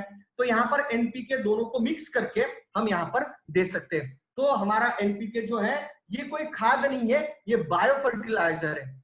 और आप अगर गवर्नमेंट की कोई भी वेबसाइट पे चले जाओ तो उनका भी यही मानना है कि अगर कोई किसान बायो फर्टिलाइजर लगातार 3 से 4 साल इस्तेमाल करता है तो उसका जो केमिकल का खर्चा ये दिन ब दिन कम होते जाएगा और ऑर्गेनिक खेती की तरफ वो बढ़ते जाएगा, ऐसा गवर्नमेंट का भी मानना है। इसलिए गवर्नमेंट भी बायो फर्टिलाइजर को बहुत बड़ी मात्रा में इसका अवेयरनेस यहाँ पर बढ़ा रही है। तो एनपीके एक जबरदस्त प्रोडक्ट है जिसकी वजह से हम हमारी जमीन को पहले जैसी यहाँ पर उसकी प्रोडक्टिविटी हम बढ़ा सकते हैं। तो ये हुआ हमारा एनपीके। ये बैक्टीरिया का फोटो हमने ऑलरेडी देखा है। उसके बाद हम आते हैं शेत। अभी हमारा ये जो शेत है, ये पहला जो अभी आपके पास शेत है उसके और इसके कंटेंट में बहुत बड़ा फर्क आएगा। ये जो नया शेत आपके, ये पुराना जो शेत अभी आप इस्तेमाल कर रहे हैं, शेत मतलब सॉइल हेल्थ एनहांसमेंट टेक्नोलॉजी, मतलब जमीन की उपजाऊ क्षमता बढ़ाने वाला ये प्रोडक्ट, इसका आप अगर इसकी अगर बात करते हैं तो ये अभी जो प्रोडक्ट है और पहला प्रोडक्ट ये जो नया प्रोडक्ट आ रहा है इसमें तो बहुत जबरदस्त यहाँ पर हमारे हमको उसके अंदर कंटेंट आपको देखेंगे। इसके अंदर दो तरीके के अलग अलग कंटेंट का इस्तेमाल किया गया है। एक इसके अंदर बायोस्टिमुलेंट, जो मैंने आपको बताया कि फसल को ग्रो होने के लिए बायोस्टिमुलेंट की भी आवश्यकता होती है। और बायोस्टिमुलेंट कौन से है? बायोस्टिमुलेंट रिवाइज कर लेते हैं। बायोस्टिमुलेंट क्या क्या है? Humic acid, seaweed extract, folic acid, enzyme, proteins, carbohydrate, micro organism, ये बायोस्टिमुलेंट है। लेकिन ये फसल में होते हैं, हर एक फसल में होते हैं, लेकिन उनकी मात्रा जो होती है बहुत कम होती है। अगर इसकी मात्रा अगर हम फसल में ज्यादा बढ़ा देंगे तो क्या होगा? ये हमारी जो फसल है बहुत जबरदस्त तरीके से ग्रो करेगी। तो हमने इसके अंदर क्या डाला है? बायोस्टिमुलेंट्स तो डाले हैं, लेकिन इसके अंदर कुछ बैक्टीरिया भी है, यानी कि इसके अंदर कुछ बैक्टीरियल काउंट है। मतलब बैक्टीरिया के साथ साथ बायोस्टिमुलेंट का एक यूनिक कॉम्बिनेशन, ऐसा प्रोडक्ट आपको मार्केट में कहीं पर भी नहीं मिलेगा। यानी कि ये दो काम कर रहा है, ये दो काम कर रहा है। क्या? कि फसल को बायोस्टिमुलेंट यानी कि यहाँ पर इससे एंजाइम भी मिलेंगे, इसके माध्यम से इसको प्रोटीन भी मिलेगा, उसके साथ इसके अंदर के जो बैक्टीरिया है ये जमीन के अंदर जाके फसल को जो माइक्रोन्यूट्रिएंट्स होते हैं, माइक्रोन्यूट्रिएंट्स कौन से हैं? Micronutrients iron, manganese, boron, zinc, copper, इनको भी अवेलेबल कर देने का काम करेगा। मतलब हमारी फसल को ग्रो करने के लिए जो मैक्रो और माइक्रोन्यूट्रिएंट है, मैक्रोन्यूट्रिएंट कहां से मिल जाएंगे? हमारे एनपीके के बैक्टीरिया दे देंगे। और माइक्रोन्यूट्रिएंट कहां से मिल जाएंगे? ये हमारे शेड के बैक्टीरिया दे देंगे। यानी कि हमारी फसल को ग्रो होने के लिए जो जो चीजें चाहिए वो हमारे प्रोडक्ट के माध्यम से हम पूरी तरीके से देने की कोशिश करेंगे, नेचुरल तरीके से अवेलेबल कर देने की कोशिश हमारे शेड इस प्रोडक्ट के माध्यम से क्या होगा? बायोस्टिमुलेंट के साथ साथ इसके अंदर बैक्टीरिया है जो कि फसल की ग्रोथ तो बहुत अच्छी तरीके से होगी। और बायोस्टिमुलेंट और एक चीज काम करता है क्या? जो हमारी फसल होती है उसको अबायोटिक स्ट्रेस, यानी कि पानी ज्यादा हो गया, सूर्य प्रकाश ज्यादा हो गया, पानी कम हो गया, इससे उसके अंदर उसका जो स्ट्रेस है वो सहन करने की क्षमता भी बढ़ाएगा हमारा शेत ये प्रोडक्ट। उसी के साथ ये प्रोडक्ट उस हमारी जो फसल है उसकी ह्यूमन सिस्टम ही बढ़ाने का पूरी तरीके से काम करेगा। तो यहाँ पर हमारे शेत के बहुत सारे अलग अलग यहाँ पर बेनिफिट्स मिलेंगे। उसी के साथ हमारी जो जमीन है उसकी फिजिकल, केमिकल और बायोलॉजिकल प्रॉपर्टी को भी इंप्रूव करेगा। अभी बहुत सारे लोग पूछते हैं कि सर फिजिकल प्रॉपर्टी क्या होती है, बायोलॉजिकल प्रॉपर्टी क्या होती है? फिजिकल प्रॉपर्टी मतलब क्या? कि फसल जो हमारी जमीन है उसके अंदर एरिएशन हो रहा है क्या, वो जमीन जो है उसका जो स्ट्रक्चर है वो ढीला ढाला हो रहा है क्या, उसको कहते हैं फिजिकल प्रॉपर्टी। वो जमीन कितनी मुलायम है, कितनी उसके अंदर कितने आसानी के साथ जो हम फसल लगा रहे हैं वो पूरी तरीके से उसमें से जो न्यूट्रिएंट है वो आसानी के साथ एब्सॉर्ब कर पा रही कि नहीं कर रही, ये फिजिकल प्रॉपर्टी के अंदर आता है। बायोलॉजिकल प्रॉपर्टीज मतलब क्या? इसके अंदर माइक्रो ऑर्गेनिज्म की संख्या कितनी है, इसके अंदर मित्र कीटक की संख्या कितनी है, इसके अंदर केचुओं की संख्या कितनी है, ये बायोलॉजिकल प्रॉपर्टी के अंदर जाता है। केमिकल प्रॉपर्टी के अंदर इसके अंदर जो बेनिफिशियल केमिकल्स हैं वो इस जो सॉइल है इसके अंदर कितने हैं। तो ये जो सुधारने की अवस्था है इसको भी काम करता है ये शेत नाम का हमारा प्रोडक्ट। वो उसी के साथ मैंने कहा कि माइक्रो न्यूट्रिएंट्स भी अवेलेबल कर देने का काम इसके अंदर जो बैक्टीरिया है वो करते हैं। यानी कि हमारे फसल हमारे जो किसान भाई है क्या करते हैं? मार्केट में दो तरह की बोरी लाते हैं। एक यूरिया डीएपी लाते हैं, उसके साथ हरी नीली पीली भी बोरियां लाते हैं, जिसके अंदर हमारा किसान भाई को वो जो दुकानदार वो क्या कहता है कि साहब आपको माइक्रोन्यूट्रिएंट की भी बोरी लेके जानी पड़ेगी जो हमारी फसल को जरूरी है। तो ये माइक्रोन्यूट्रिएंट अवेलेबल कर देने वाले फसल को, तो इस तरीके के बैक्टीरिया जो है ये शेड के अंदर हमने डाले हुए। तो शेड एक जबरदस्त फॉर्मुलेशन के साथ जबरदस्त प्रोडक्ट, आपको बहुत बेहतर रिजल्ट इस प्रोडक्ट के माध्यम से आपको आने वाले समय में मिलेंगे। तो इसको हम छिड़काव में भी इस्तेमाल कर सकते हैं, 100% कर सकते हैं, और इसको ड्रिप के माध्यम से भी हम इस्तेमाल कर सकते हैं। यहाँ लगभग हमारा जो ये क्षेत्र है ये लगभग कुछ जगह पर 1 एकड़ में 1 लीटर इस्तेमाल होता है, कुछ जगह पर 2 एकड़ में 1 लीटर इस्तेमाल होता है। और हमारा 15 लीटर के 1 ml में लगभग 1 से 2 ml जो है 15 से 20, 25, 30 ml तक आप जो है इस शेक का इस्तेमाल कर सकते हो, लेकिन स्टैंडर्ड 15 से 20 ml है। 15 से 20 ml में भी बेहतर रिजल्ट यहाँ पर हमें शेक के मिलते हैं। उसी के साथ ये हमारे जो दो प्रोडक्ट है ये क्या काम कर रहे हैं आप देखो, ये जमीन सुधारने का काम कर रहा है, मिट्टी सुधारने का काम कर रहे हैं, फसल को मैक्रो माइक्रो न्यूट्रिएंट अवेलेबल कर देने का काम कर रहे हैं। और हमारा जो स्टीमरिच और बायो 95 ये प्रोडक्ट क्या कर रहे हैं, जो फसल की जो बाहर की ग्रोथ है उसको बढ़ाने का काम कर रहे हैं। उसके साथ हम अभी जो हमारा नेक्स्ट प्रोडक्ट है उसके ऊपर आते हैं, इंटैक्ट। अभी हमारी जो फसल है हमने अभी तक जो बात कर रहे थे हम इसके ऊपर बात कर रहे थे, इसके ऊपर हमने अभी तक इस टाइप के प्रोडक्ट देखो, सनलाइट ये तो नेचुरल तरीके से मिलेगा, वाटर हम तो देते ही है, हवा जो नेचुरल तरीके से मिलती है, कार्बन डाइऑक्साइड नेचुरल तरीके से मिलता है, मिनरल्स माइक्रो और माइक्रो न्यूट्रिएंट्स, प्लांट हार्मोन्स मतलब प्लांट ग्रोथ रेगुलेटर्स और बायोस्टिमुलेंट, ये हम हमारे स्टीमरिच, बायो 95, शेक और एनपीके के माध्यम से हमारी फसल को दे रहे हैं। अगर ये सही मात्रा में सही टाइम पे अगर हम हमारे फसल को देते हैं, हमारे किसान भाई को हम सजेस्ट करते हैं, मैं आपको गारंटी देता हूं 100% उसका 20 से 40% उत्पाद जो है ये गारंटेड बढ़ता है। ऐसा हम क्यों कहते हैं, क्योंकि हम पूरी तरीके से प्रैक्टिकल तरीके से हम इसके ऊपर हमारे साइंटिस्ट जो है ये काम करते हैं, उस तरीके से ये प्रोडक्ट हमने बनाए हुए हैं। तो अभी हम बात करेंगे कि हमारी फसल को जो प्रॉब्लम है ये कहां से हो सकते हैं। एक होता है डिसीज और दूसरा होता है इंसेक्ट और पेस्ट से, ठीक है। तो ओवरडोसेज जो है वो तो किसान के हाथ में, ओवरडोज देना नहीं देना। उसके साथ जो हम डिसीज और जो इंसेक्ट और पेस्ट है उसके ऊपर हम अभी बात करेंगे। तो जो इंसेक्ट और पेस्ट होते हैं ये अलग अलग तरीके के होते हैं, मतलब सकिंग पेस्ट होता है, उसके साथ कैटरपिलर यानी कि कुछ जगह पर इसको ईडर कहते हैं, कुछ जगह पर इल्ली कहते हैं, कुछ जगह पर लार्वा कहते हैं, और कुछ जमीन के अंदर भी कीड़े रहते हैं जो हमारे जो रूट्स होते हैं फसल के जो नीचे जाके वहां पर भी खराब करते हैं। ऐसे भी बहुत सारे कीटक होते हैं।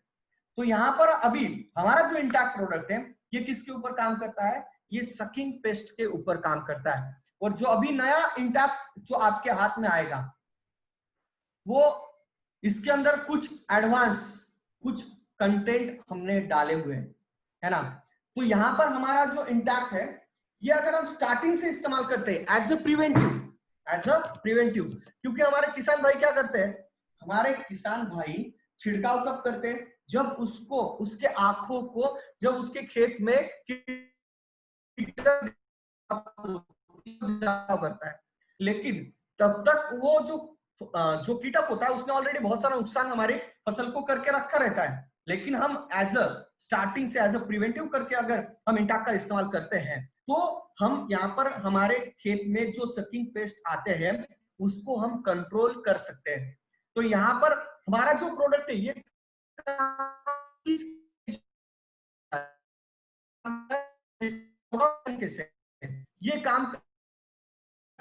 अगला काम करता है, मतलब क्या, ये पहले अंडों को खत्म करता है। ये अंडे जो पुराने जितने भी आपके खेत में अंडे होते हैं कीटक के, उनको नष्ट करने का काम करता है। अगर अंडे ही नहीं रहेंगे तो उसमें से जो लार्वा है या कीटक है वो आएगा के बाहर, बिल्कुल नहीं आएगा। एंटीफिडेंट मतलब यानी कि अगर अंडे में से अगर कीटक बाहर भी आ गया तो वो आपके फसल को नुकसान नहीं पहुंचाएगा अगर आपने इंटैक्ट का छिड़काव किया है तो, या फिर किसान ने इंटैक्ट का छिड़काव किया है। क्यों, क्योंकि इसके अंदर के जो कंटेंट है वो उसको उस फसल के ऊपर अटैक करने ही नहीं देंगे या फिर खाने ही नहीं देंगे।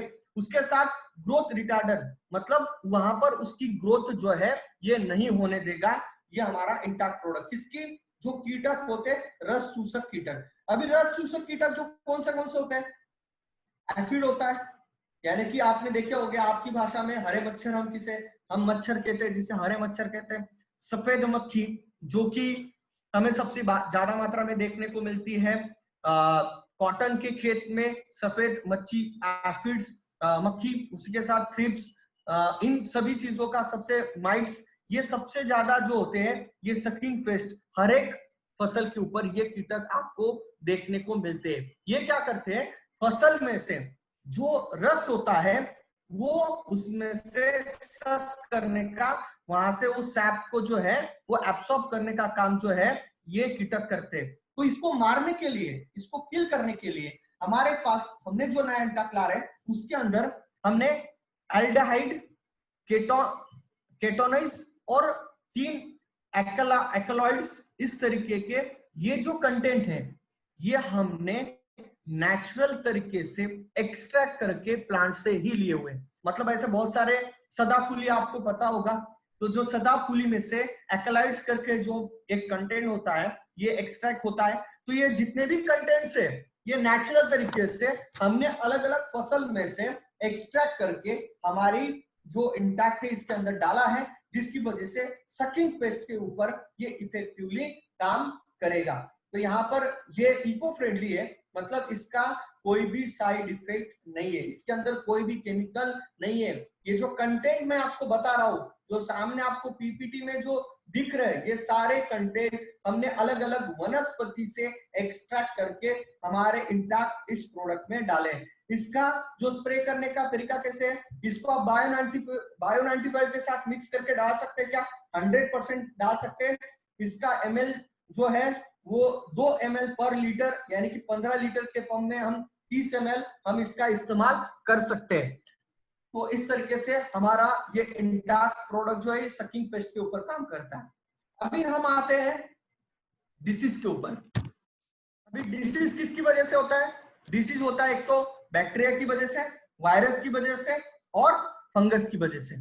तो अभी हमारे पास उसके लिए भी प्रोडक्ट है क्या, तो हमारे पास उसके लिए बैक्टीरियल इन्फेक्शन और फंगल इन्फेक्शन जो हमारी फसल को होता है, यानी कि आप अगर देखते हैं कई बार हम फसल को सही पानी देते हैं, सही खाद देते हैं, सही टाइम पे सब छिड़काव करते हैं, लेकिन फसल जो है तो पीली हो जाती है, या फिर उसके ऊपर फफूंद का अटैक हो जाता है, या फिर उसकी जो जड़ होती है वो चिपचिपी हो जाती है, काली हो जाती है, पत्तों में काले काले स्पॉट आ जाते हैं और पीलापन जो है ये एक ही दिन में पूरे खेत में फैल जाता है।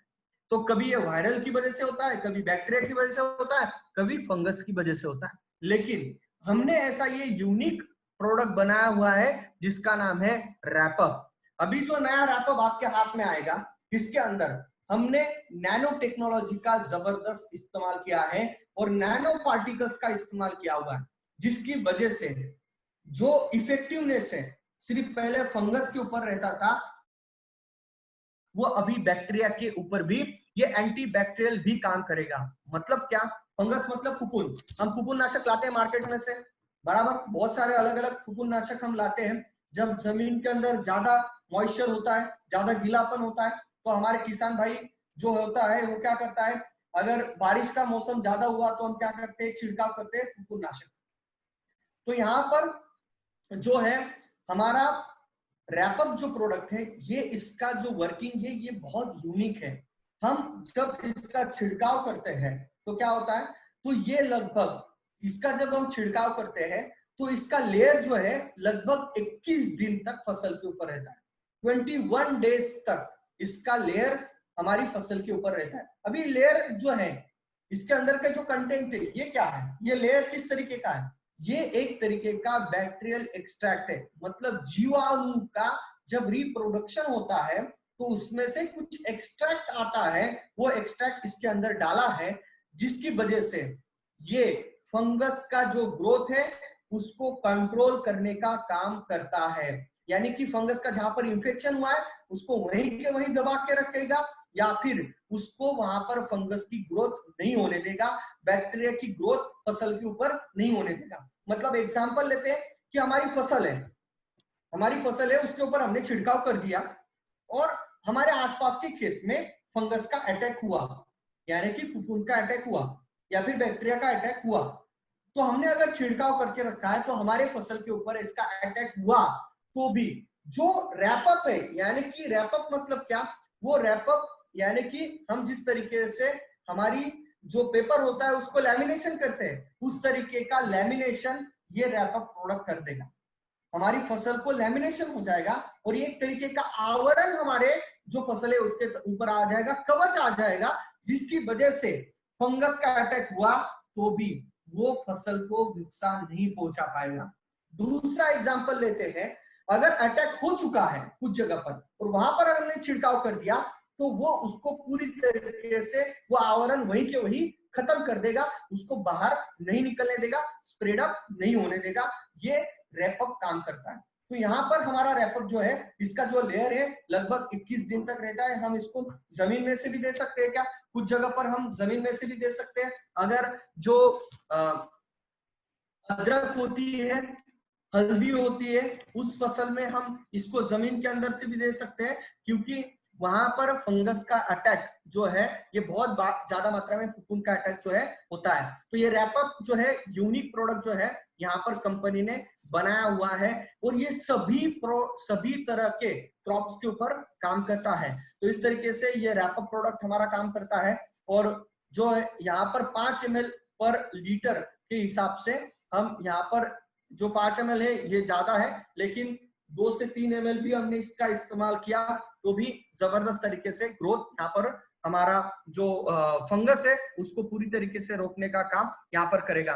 तो क्या हमारे बहुत सारे लोगों ने मुझे क्वेश्चन पूछा था या फिर पूछते हैं कि सर अगर हमने अगर इसको लेयरिंग कर दिया, अगर छिड़काव कर दिया और इसका कोटिंग हो गया तो फिर ये तो फसल सूख दे जाएगी, इसका फोटोसिंथेसिस होगा ही नहीं। ऐसा नहीं है, इसका फोटोसिंथेसिस भी होगा और इसका जो क्या बोलते हैं उसकी जो भी कंडीशन है फसल की वो बहुत अच्छी तरीके से बढ़ेगी, उसमें कोई भी प्रॉब्लम नहीं आएगा। क्यों? क्योंकि इसके अंदर हमने नैनो टेक्नोलॉजी का इस्तेमाल किया हुआ है। इस तरीके से हमारा ये प्रोडक्ट है फंगस और बैक्टीरिया को रोकने के लिए। कुछ लोग ये भी पूछते हैं कि सर ये वायरस को भी कंट्रोल करेगा क्या? कुछ जगह पर इसके रिजल्ट वायरस कंट्रोल करने के लिए भी मिले, लेकिन हम इसको गारंटी के साथ नहीं कह सकते कि इसको वायरस भी कंट्रोल करेगा एज ऑफिशियल। कुछ लोगों ने इससे वायरस भी कंट्रोल किया हुआ है। तो इस तरीके से हमारा ये प्रोडक्ट है, ये हमारा जो है ये रैपअप प्रोडक्ट। उसके बाद एक नया प्रोडक्ट जो अभी तक आपके हाथ में नहीं आया है, जिसका नाम है एनकाउंटर। ये सभी प्रोडक्ट जो थे ये अलग प्रोडक्ट है और ये जो प्रोडक्ट है ये अलग काम करता है। ठीक है, अभी एनकाउंटर प्रोडक्ट का बहुत दिनों से मार्केट में डिमांड है, क्योंकि एनकाउंटर मतलब क्या? वीड डिस्ट्रॉयर जिसे हम कहते हैं या फिर हम जिसे चारा मार कहते हैं, है ना। तो यहाँ पर बहुत सारे लोगों ने हमें पूछा था कि ये कब तक आएगा। तो आने वाले समय में आपके मैनेजर्स आपको अपडेट कर देंगे कि ये कब तक आपके हाथ में आ जाएगा। लेकिन उसके पहले मैं कुछ बेसिक जानकारी आपको अभी से देके रखता हूं कि एग्जैक्टली ये एनकाउंटर है क्या, ये किसका एनकाउंटर करता है। ठीक है, ये एनकाउंटर करता है हमारे खेत में जो चारा उगता है उसका, यानी कि हमारी फसल, हम जब खेत में जब हमारा किसान भाई जब बोनी करता है फसल तो होती है, लेकिन फसल के साथ अनवांटेड कुछ चीजें रहती है जिसे हम कहते हैं घास कहते हैं, गवत कहते हैं, हम उसे चारा कहते हैं, जो हमारी फसल के साथ साथ उगता है। अभी उसको हमारे जो किसान भाई है उसको किस तरीके से निकालते हैं? एक तो मजदूर लगा के निकालते हैं या फिर उसके ऊपर केमिकल का, जो केमिकल मार्केट में बहुत सारे केमिकल तणनाशक है उसी के साथ हर्बिसाइड से उसका इस्तेमाल करते हैं, चारा मार दवा का इस्तेमाल करते हैं। लेकिन ये जो हर्बिसाइड है मार्केट के और ये जो चारा मार दवा है ये हमारी जमीन को एक बहुत केमिकल वाले बहुत बड़ा नुकसान पहुंचाते हैं। यानी कि हमारे जमीन के अंदर जितने भी अच्छे अच्छे मित्र कीटक है, हमारे जमीन के माइक्रो न्यूट्रिएंट, मैक्रो न्यूट्रिएंट सब खत्म कर देते हैं और इसका साइड इफेक्ट भी बहुत बड़ी मात्रा में हो रहा है। यानी कि इसका मार्केट तो बहुत बड़ा है लेकिन इसका साइड इफेक्ट बहुत बड़ा है। किसान को भी पता है कि इसका साइड इफेक्ट एक 2 साल तक नहीं जाता है, इसके रेसिड्यू 3 4 साल तक रहते हैं हमारे खेत में। लेकिन हमारे किसान भाई मजदूर लगाने के बचे इसका इस्तेमाल करते हैं, क्योंकि मजदूर ज्यादा मात्रा में लगते हैं। तो इसके लिए हमारे किसान भाई जो है ये इस तरीके के अलग अलग वीडीसाइड या फिर हर्बिसाइड, चारा मार दवा, तणनाशक का इस्तेमाल करते हैं। लेकिन नेटसप ये इंडिया की पहली कंपनी है कि जिसने 100% ऑर्गेनिक हर्बल एनकाउंटर नाम का वीड डिस्ट्रॉयर बनाया हुआ है। और एक जबरदस्त ये तणनाशक है, चारामार है, जो कि पूरी तरीके से जैविक ऑर्गेनिक है। इसका मैं आपको थोड़ा सा बेसिक बता देता हूं कि ये काम कैसे करेगा। ये काम इस तरीके से करता है, ये जो मैंने आपको स्टार्टिंग की स्लाइड में बताया कि कोई भी फसल चारा हो कोई भी हो, उसका खाना कैसे बनाती है? वो खाना बनाती है फोटोसिंथेसिस के माध्यम से, यानी कि प्रकाश संश्लेषण के माध्यम से। हमने कुछ नहीं किया है, हमने ऐसे जबरदस्त कंटेंट ढूंढ के लाया कि ये फोटोसिंथेसिस को ब्रेक कर देगा। मतलब जिस भी फसल के ऊपर ये गिरेगा, जिस भी चारे के ऊपर गिरेगा, उसका फोटोसिंथेसिस बंद हो जाएगा। तो उसकी वजह से क्या हो जाएगा? फोटोसिंथेसिस बंद हो गया तो क्या होगा? ऑटोमेटिक जो है वो चारा क्या हो जाएगा? खत्म हो जाएगा। इस तरीके के इसके पीछे का मैकेनिज्म है। ये केमिकल इसके अंदर नहीं है, पूरी तरीके से जैविक है। लेकिन ये कैसा है? Non selective. मतलब ये देखेगा नहीं कि यह फसल है या चारा है या कुछ भी, जिसके ऊपर गिरेगा वो सब खत्म हो जाएगा। इसका मतलब क्या है कि ये एनकाउंटर, मतलब ये सामने ये नहीं देखेगा कि इसके सामने क्या है, जिस पे भी गिरेगा उसको ये खत्म करेगा। उसके साथ पोस्ट इमर्जेंस मतलब क्या है? बहुत बार किसान कुछ केमिकल, कुछ फंगिस, चारामार दवा ऐसी होती है कि जो सीजन स्टार्ट होने के पहले ही जमीन के अंदर डाल देते हैं, जिसकी वजह से क्या होता है? चारा उगता ही नहीं। ये ऐसा नहीं है, इसको फसल के ऊपर यानी कि चारा के ऊपर ही डालना पड़ेगा। मतलब क्या? चारा उगेगा फिर उसके ऊपर डालना पड़ेगा। मतलब पहले के पहले जमीन के ऊपर डाल दोगे और चारा नहीं उगेगा, ऐसा नहीं होगा। इसको चारे के ऊपर ही आपको डालना पड़ेगा। तो यहाँ पर जो हमारी जो फसल होती है, बीज के अंदर जो चारा उगता है उसके ऊपर आप अगर छिड़काव करोगे तो पूरी तरीके से उस चारे को ये खत्म करेगा नेचुरल तरीके से। ये एक जबरदस्त पहली बार मार्केट में हम ये एनकाउंटर प्रोडक्ट लॉन्च कर रहे हैं। मार्केट में ऐसा एनकाउंटर यानी कि वीड डिस्ट्रॉयर, जो हम जिसे चारामार दवा कहते हैं, जैविक चारामार दवा आपको कहीं पर भी नहीं मिलेगी। आप कितना भी मार्केट घूम लो, आने वाले समय में आपको ये मिल जाएगा। इसकी प्राइसिंग अभी तक तय नहीं हुई है। 20 से 30 ml पर लीटर आप इसको इस्तेमाल करना है। देखो इसका सबसे ज्यादा इस्तेमाल कहां पे होगा पता है? आम के बागों में, जहां जहां पर भी आप फल लगाते हैं वहां पे होगा, और जो कपास है उसमें इस्तेमाल होगा, गन्ने के खेत में इस्तेमाल होगा। इन फसलों में बहुत अच्छी तरीके से इसका इस्तेमाल होगा। तो यहाँ पर इन फसलों में तो बहुत जबरदस्त तरीके से इस्तेमाल करके आप जैविक तरीके से चारा मार कर सकते हैं आपके खेत में। और ये मतलब रेनी सीजन में भी आप इस्तेमाल कर सकते हैं। और इसका रिजल्ट मैंने खुद लिया हुआ है, और इसके कुछ रिजल्ट के जो फोटोज है ये हमने लिए हुए हैं, जहां पर चारा जो है, यहाँ पर हमने इस चारे के ऊपर छिड़काव किया और ये लगभग 48 घंटे के अंदर इस चारे को पूरी तरीके से सुखा देता है, खत्म कर देता है। तो यहाँ पर आप डिफरेंस यहाँ पर आप देख सकते हो। तो किस तरीके से जहां पर ये हरा गवत चारा था उसके ऊपर छिड़काव करके इसके रिजल्ट हमने लिए हुए। तो इस तरीके से ये प्रोडक्ट के रिजल्ट देखो। यहाँ पर जो फसल है, ये फसल के बीच के अंदर पहले ऐसा गवत था, पूरी घास थी, और इसके ऊपर छिड़काव किया तो उसके बाद इस तरीके के रिजल्ट हमें इस एनकाउंटर से मिले। मतलब इसका मार्केट बहुत बड़ा है क्या? बहुत बड़ा है। इसका मार्केट बहुत बड़ा है। आने वाले समय में ये मार्केट बहुत, जो ये प्रोडक्ट है इसका डिमांड बहुत जबरदस्त तरीके से यहाँ पर हमें रहने वाला है। जैसे ही प्रोडक्ट मार्केट में लॉन्च होगा हमें पता है कि इसका डिमांड बहुत जबरदस्त तरीके से आने वाला है। तो ये हमारा ये प्रोडक्ट था, हमारा एनकाउंटर। उसके साथ अभी हमारा जो नेक्स्ट प्रोडक्ट है वो है बायोफिट का, जो पेट लोशन एनिमल केयर में आता है, जिस प्रोडक्ट को हमने फिर से कंटिन्यू किया है, फिर से हमने लॉन्च किया है। हमारे जो जानवर होते हैं, जो हमारे मतलब बहुत सारे किसान भाई जिनके पास बैल होती है, गाय होती है, भैंस होती है, उस मतलब बछड़े होते हैं, बकरे होते हैं, बकरी होती है, उसके ऊपर बहुत सारे कीटक का अटैक होता है। और ये जो कीटक होते हैं ये क्या करते हैं? ये कीटक जो होते हैं हमारे जो प्राणी होते हैं, जो भी हमारे गाय भैंस बैल है, उनका खून चूसने का काम करते हैं। मतलब आप उनको कितना भी अच्छी खिलाई कर रहे हो, लेकिन उनके ऊपर अगर इस कीटक का अटैक है, मक्खियों का अटैक है, तो ये क्या करते हैं? ये डायरेक्टली उस जानवर का खून चूसने का काम ये कीटक करते हैं, जिसकी वजह से जो हमारे प्राणी है, जो भी हमारे पेट से, उनकी जो सेहत है वो अच्छी नहीं रह पाती। वो उनका जो पूरी तरीके से जो बॉडी है उसके ऊपर बहुत सारे अटैक इन कीटक का होता है, जिसकी वजह से हमारे जो जानवर है वो स्वस्थ नहीं रह पाते। और ये जो कीटक है ये एक जानवर से दूसरे जानवर पे भी जाते, जिसकी वजह से एक जानवर से दूसरे जानवर तक ये बीमारी पहुंचाने का काम भी ये कीटक करते हैं। तो मार्केट में बहुत सारी दवाइयां है इन कीटक को मारने के लिए, लेकिन ये सारी दवाइयां कैसी है? केमिकल की है। बहुत बार बहुत सारी जगह पर ये देखा गया है कि बैल को कीटक मारने की दवा लगाई, जिसकी वजह से बैल मर गया, गाय मर गई, भैंस मर गई। क्यों? क्योंकि इसके अंदर पॉइजन होता है। देखो ये पॉइजन की वजह से क्या हो जाता है, ये अगर बैल उसको अगर चाट लेता है, अगर उसके मुंह में चला जाता है, तो जिसकी वजह से क्या हो जाता है, यहाँ पर वो बैल मर जाता है, गाय मर जाती है, भैंस मर जाती है। तो ऐसे बहुत सारे केसेस हमको देखने को मिलते हैं। लेकिन हमारे जो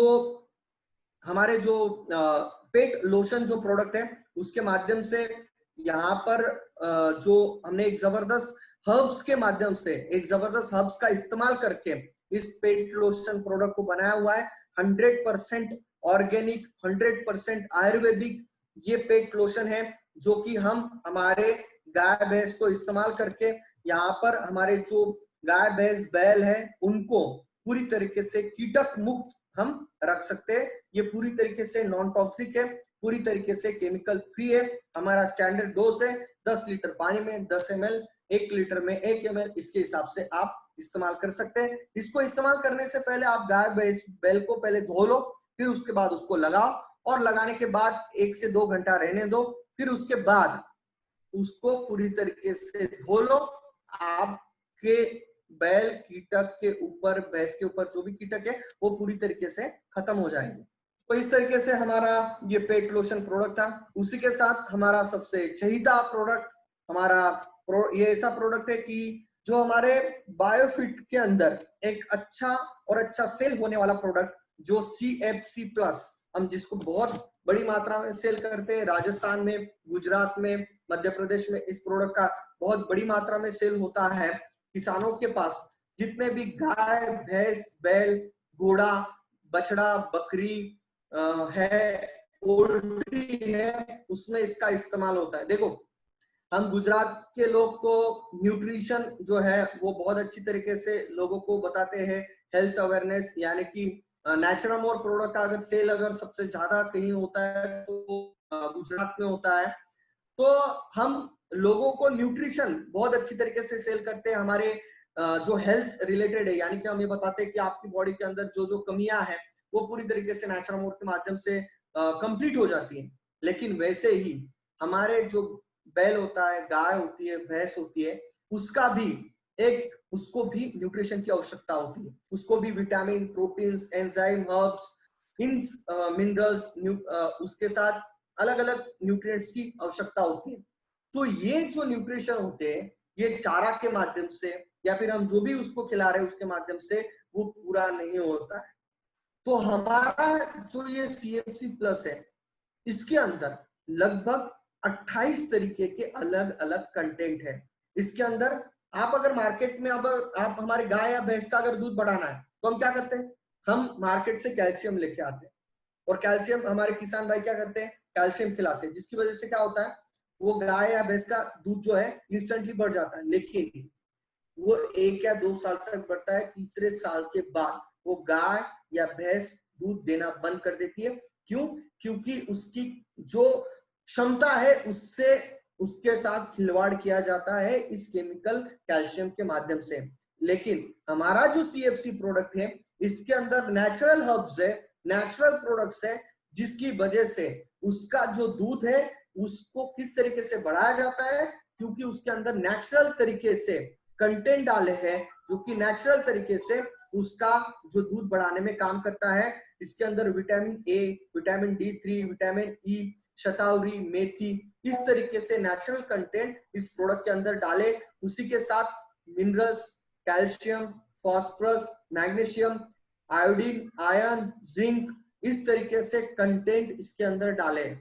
आप किसी भी वेटरनरी डॉक्टर के पास चले जाओ, या फिर आप में से बहुत सारे लोग वेटरनरी डॉक्टर है, आपको पता है कि इस तरीके के कंटेंट एक ही जार में आपको नहीं मिलेंगे। उसी के साथ प्री और प्रोबायोटिक बैक्टीरिया जो जमीन को प्री और प्रोबायोटिक बैक्टीरिया जो हमारी गाय या भैंस को बहुत अच्छी तरीके से उसकी डाइजेस्टिव सिस्टम अच्छा रखने का काम करती है। तो ये CFC प्रोडक्ट हम हमारे गाय या भैंस को तो हम दे ही सकते हैं, जिसकी वजह से हमारे गाय या भैंस का दूध 20 से 25 दिन के अंदर 1 से 2 लीटर तक कम से कम बढ़ता है। कितना कम से कम बता रहा हूँ, ज्यादा तो मैंने बहुत सुना है 4 लीटर 5 लीटर तक भी दूध बढ़ा है, लेकिन यहाँ पर 1 से 2 लीटर तो गारंटेड यहाँ पर मिल्क प्रोडक्शन जो है ये होता है।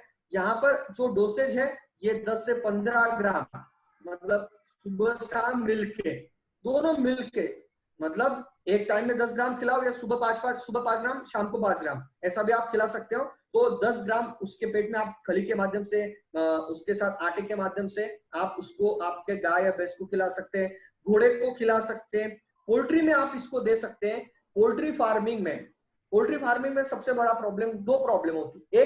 एक होती है मोर्टिलिटी, यानी कि जो आप चूजे लाते हो, मतलब जो किसान जो होता है वो चूजे जो लाता है वो मर जाते जल्दी, मतलब सब 100 लाए तो उसमें से सिर्फ 70-80 बाकी खत्म हो जाते हैं, क्योंकि उनको सही तरीके से न्यूट्रिशन नहीं मिलता, या फिर उनकी इम्यून सिस्टम उतनी स्ट्रांग नहीं होती।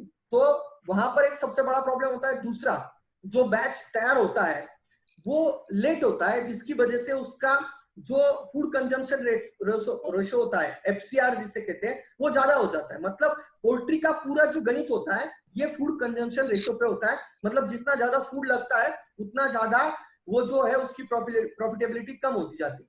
तो यहाँ पर जो बैच है वो कम से कम 4 से 5 दिन पहले ही कंप्लीट हो जाता है, क्योंकि इसके माध्यम से ये अगर हम पोल्ट्री में अगर उसके खाने के साथ, मतलब 1 टन फीड के साथ 250 ग्राम से 300 ग्राम मिक्स करके, हॉपर में मिक्स करके हम उसको दे सकते हैं।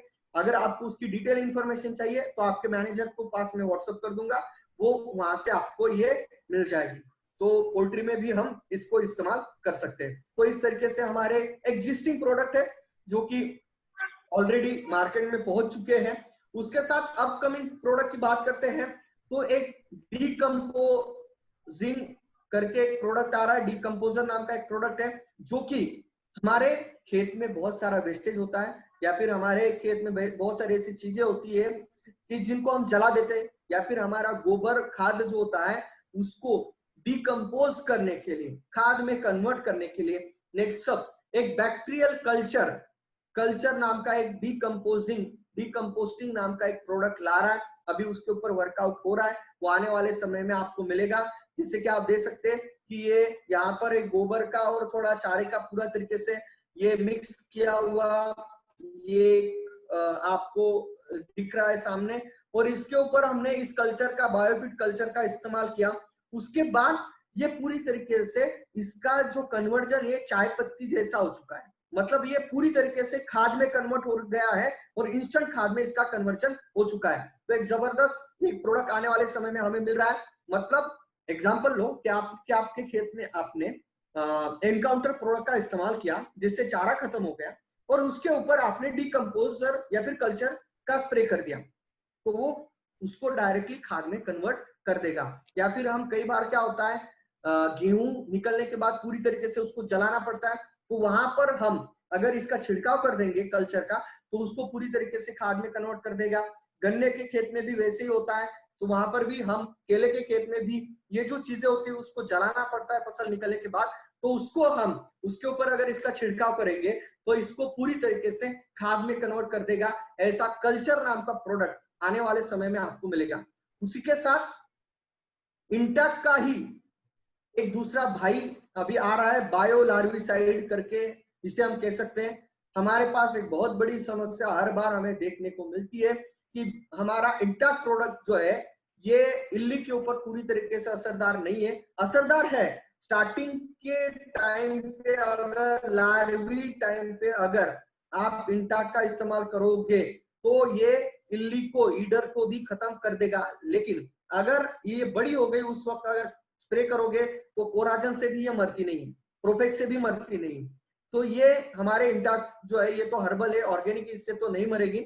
लेकिन उसके लिए एक जबरदस्त प्रोडक्ट आने वाले समय में हम इस जो इल्ली है, स्पेशल इल्ली के लिए हम एक जबरदस्त नया बायो लार्विसाइड करके एक नया प्रोडक्ट जो है हम मार्केट में हम उतार रहे हैं।